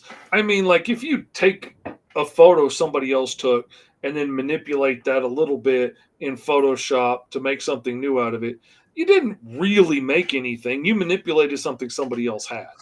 But now they're digital artists that do all kinds of amazing new stuff. I work completely digitally now. Like, I had to come around, I had to learn the tools, I had to learn a whole new way of doing things. But eventually there was just no fighting with it. And now, like, no printers or publishers even have large process cameras anymore to take photos of the original. You can't even do it traditionally anymore. At some point, it has to go through digital process just to get made into printing plates anymore. Like, nobody's doing this stuff the old fashioned way with negatives and stuff anymore. So Yeah. I think eventually there's going to come a point where we have to figure out a way to work with it or get left behind. I don't like that idea, and I don't know what it looks like, but And that's his thoughts. My thoughts on it is, it's a jumping off point. Here's my thing. I'm not against the idea if you're using it to jump an idea or to get something, kind of get the ball rolling. If you have an idea but you don't know what to do with it, okay, sure, go for it. But if you're talking strictly AI art, I'd rather be the one, like, drawing it out, because you actually have a proper personal connection with that art and you have a desire to continue on with it. Because I have tested a few things out using AI just for funsies and to kind of see where it goes. Some of the ideas are pretty nifty, but I know that I have to take the initiative to draw it out, because if I let AI take care of that, then there's not really much, I'm not really attached to it, right? Like, I love my characters of the Unbeatables. I enjoy these Draw for Hero segments because I took the initiative to draw these characters and you're out. not And at some point, an artist that way. I mean, you're an art director at best, an editor perhaps, a commissioner maybe of a piece of art, but it would be no different, using AI art. I can't call that my art any more than if Katie hired me to do a cover for her. She can't turn around and say that's her art. She might have told me what she wanted me to draw, and she might have given me advice on how to tweak it along the way, like you would with AI. But she didn't paint that cover. I made it. She could have done her own. Right. But so I don't know. Katie makes it's a really touchy topic, about but for there me, may not be enough water left eventually in the world to continue with AI generated art because it causes so many environmental issues. True. but also try telling that to the people who continuously keep using AI It's for that kind of stuff. And those people don't really care, because it's like, again, they have ideas, they want to get stuff out there. And it sucks how AI is always going straight to the creative jobs first before it gets to the corporate office related stuff. Yeah, I had a really smart guy I was talking with recently about it at a con, and his take on it was, yeah, it is replacing a lot of entry level jobs for people that would have been copywriters or, conceptual artists or something, where you would always be working for somebody else. But why not use it to help you make your business successful so that you don't have to work for somebody else? And how about, instead of using it to replace the entry level jobs, we use it to replace the CEO and have it start making, giving us ideas on the bigger picture and how to do the bigger things that we're not skilled in. Like, I'm not a skilled advertising agent or a skilled financial officer, and it's not perfect either. But, I certainly wouldn't feel bad about taking away a CEO's job and letting, AI do that, then, instead of taking away entry level jobs for artists and creatives and stuff. But But yeah, other than that, though, I mean, in terms of AI, though, like I said, I'd rather it be a jumping off point and actually allowing the idea to get the ball rolling. Again, you can put as many prompts as you will, and AI is basically just going to be your hype man. It's going to be like, oh, okay, this is a good idea. So how about we actually do this, and that? And it's like, but then you say you have a different idea, and it's going to try to work with you on that until there's something you want. But it's best if you have it as a jumping off point. I view it as just that. Like, if you have an idea, maybe even in terms of concepts, yeah, sure. Again, better go to an artist, because at least you know that someone took the time and the effort to draw it out. But if you really can't, like, pay somebody, then yeah, sure, use it as a concept. But don't be surprised if some artists are going to turn you down. If you there's a whole lot of people that aren't going to work with you, or that aren't going to support your stuff and are going to blacklist you if you use it, because you're getting rid of people's jobs, that they know and love. Like, I mean, it's it's a line I wouldn't be willing to fool with right now, because I don't want to make a bunch of enemies out of people. But I do think eventually there's not going to be a choice but to figure out some way to work with it. And like I said, I don't know what that's going to be. Um, I don't know. I'm not happy about it. But then, like, I see people have taken artwork and stuff that I've done or friends have done, and then turned around and use it in an AI thing and had it spit out animations that would have taken me, a week to do, and it spits it out in a couple of minutes, and or sometimes spits out stuff better than I could have done. And like, I legit could not compete with what it's doing with the programs and stuff that I have at my availability right now. And that sucks. But it's getting good It really, does. really fast. Really, really fast. So it's more like it's either we have to keep fighting against it, or you have to find some point to work with it by a healthy dynamic, but not let the technology take over, but let the human creativity be more Mhm. in pursuit. You know what I mean? Like, if you're going to use it sparingly, and like sparingly to none at all. But if it's like, for me, it's like a last resort. If it's a, push comes to shove, we can't really afford to do this or whatever. Okay, fine. But again, again, AI is just a really touchy topic. And again, you can get blacklisted. Heck, I'm, even scared to mention half of the ideas that I could have been using with AI. Oh, But yeah. again, it's like, And like, it's a I've really, met really some touchy topic. people that, like, I know a writer from Hollywood that uses AI to do all of his grunt work, like fill out for grants and fill out, forms, and apply for things for him and do all the grunt work stuff that he doesn't want to do, so that he's free to write. And that's interesting to me, that he's paying for the much more advanced version that can actually, like, do all this stuff in his files. And it's fascinating to me to see the way he's used it to his benefit, to not replace what he's doing, but just do all the other stuff that he doesn't want to do. And like, that would be great if I could have AI program to freaking schedule me a hotel room and make sure I don't miss a con, and return emails and tell me which emails I actually need to look at and which ones are spam. That would be great. Yeah, I'm replacing somebody's Yeah. job I could pay to do that, but I can't afford to pay anybody to do that. So, and like, there's one guy I know who wants to work in comics, who has made a few comics over the years, and I've bought some of them. And he is not an artist, but he's drawn his own books for years, and he has used every digital cheat that has come up along the way to figure out a way to do it without having to pay an artist. And he comes up with some of the best AI art I've ever seen. Like, he real early on, he came up with ways to make really consistently good, consistently stylized pieces that looked like the characters he wanted it to look like. Back when AI was putting 12 fingers on a hand and stuff, he was coming out with really consistent, beautiful images, better than anybody else I saw at the time. And he's one person that it doesn't bother me that he's using it, because he was never going to hire an artist. He never has, and he never will.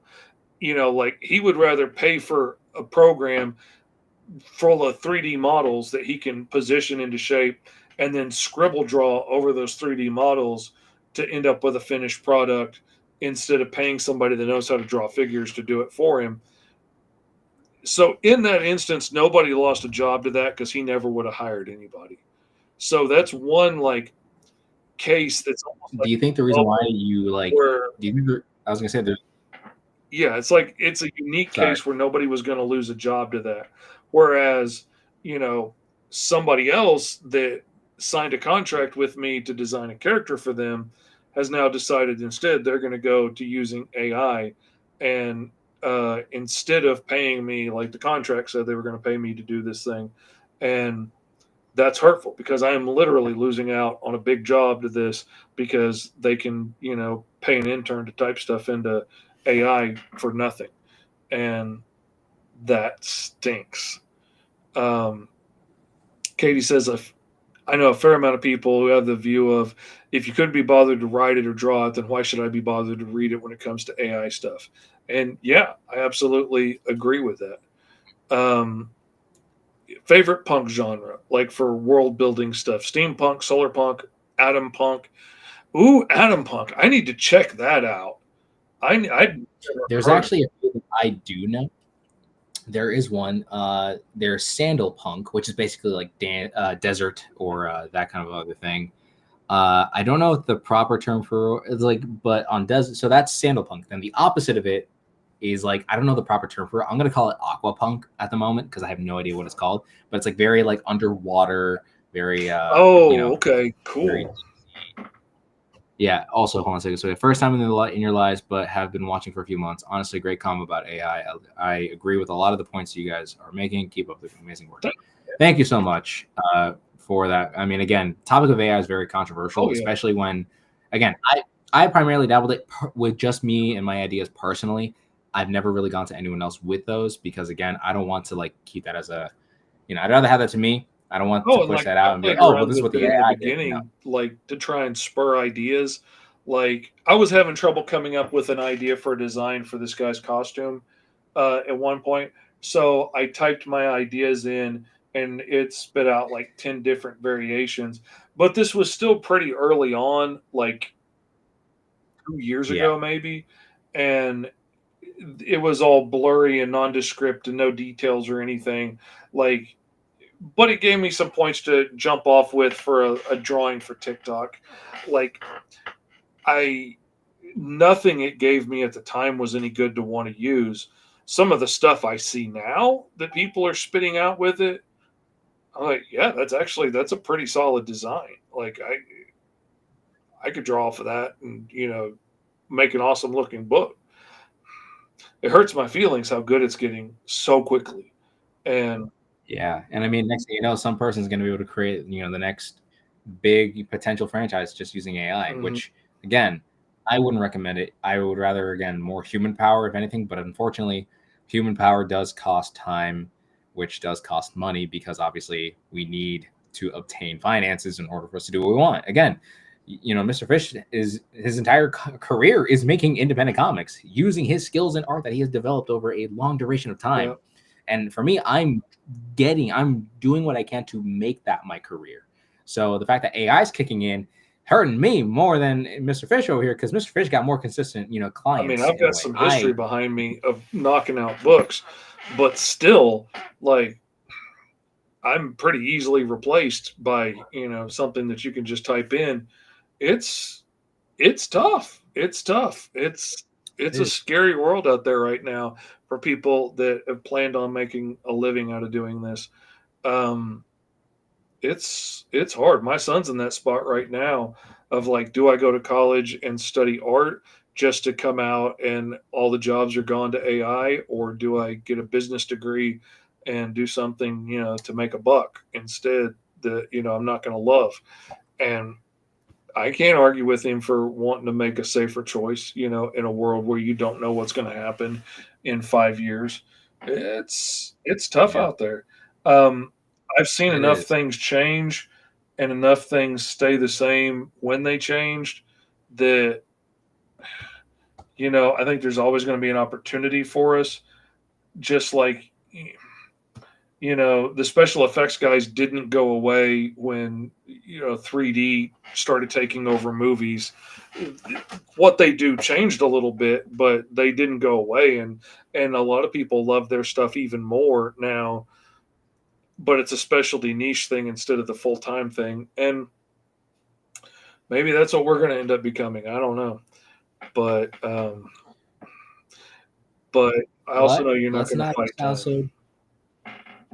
That's true. But let's also try to be a little bit positive on this as well. Again, as long as here's my thing. Either you have a healthy dynamic with it or you don't. But for me, the best way to work with it is let it just be the thing that helps kickstart an idea so that you can take over and have more creativity.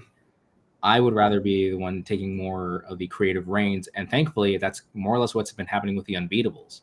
The Unbeatables was an entire, concept that was made by me, from me, and only me. Sure, I went to AI and see what could happen, But primarily, those other story ideas weren't really up to par with what I wanted, and I had a different direction for it. So thankfully, I know what I wanted to do with that story, and that's why I did the whole reboot. So now I'm posting a page a day, because for me, I wanted to tell my rendition of the story, my story that I want to do for this. And I'm definitely going to do it for all the other crazier stories. That's going to be from me. Now, will I use AI to give me a bit of a jump start? Yes.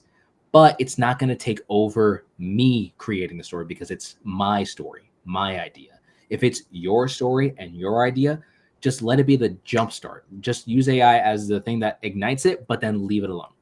You're the one to take over, because that's your idea and it's your story to tell. And if you genuinely and wholeheartedly want that to be your story, you won't use AI for it. Because if you do, the idea is not going to be as prominent. Again, I made up some cracked out ideas. Heck, I even had AI write 15 different issues for an entire comic just for me to not really care for it. Why? Because it popped it Well, out. that's the thing. It comes out But- more like the Hollywood drivel, where they're just spitting out more of the same thing, Exactly. without that creative spark of a real artist behind it that loves the property and has a really cool idea and a cool take on it. It's more just grinding out slop. And slop's fine if you don't care, but there's always those people that like a good, really good filet mignon. And you're only going to get that from an artist. And a lot of people are going to line up at the trough. There's no arguing about it. They're going to. But there's always going to be those people that like a good steak. And as long as there are, I'm going to keep doing that. But anyway, we've been at it for we have had this what? literally 3 hours and 21 Yeah. minutes officially as of this moment. So y'all, outside of the AI stuff, by the way, for the one asking about Spider-Man Noir, I didn't even know that was going to be a thing. But unfortunately, we're going to just kind of try to cut things off here, because we went way longer than expected. Again, that's usually how it tends to go out here in Roll for Hero. Guys, I can't wait to see y'all next week on Wednesday, 2:30 Central, 3:30 Eastern, to create some new cracked out character, maybe even potentially the next franchise. And of course, we would love to hear all your suggestions. If you've been drawing along with us, please use hashtag Roll for Hero. That's right, hashtag ROLL, the number 4 and HERO. Can't wait to see the awesome art pieces you guys have created, because again, we are going to blast it onto here and to show everyone, because we really love creativity. We love the fact that out of the random crazy rolls of the dice, we were able to come up with some fantastic ideas. But other than that, just remember to follow these 3 simple rules.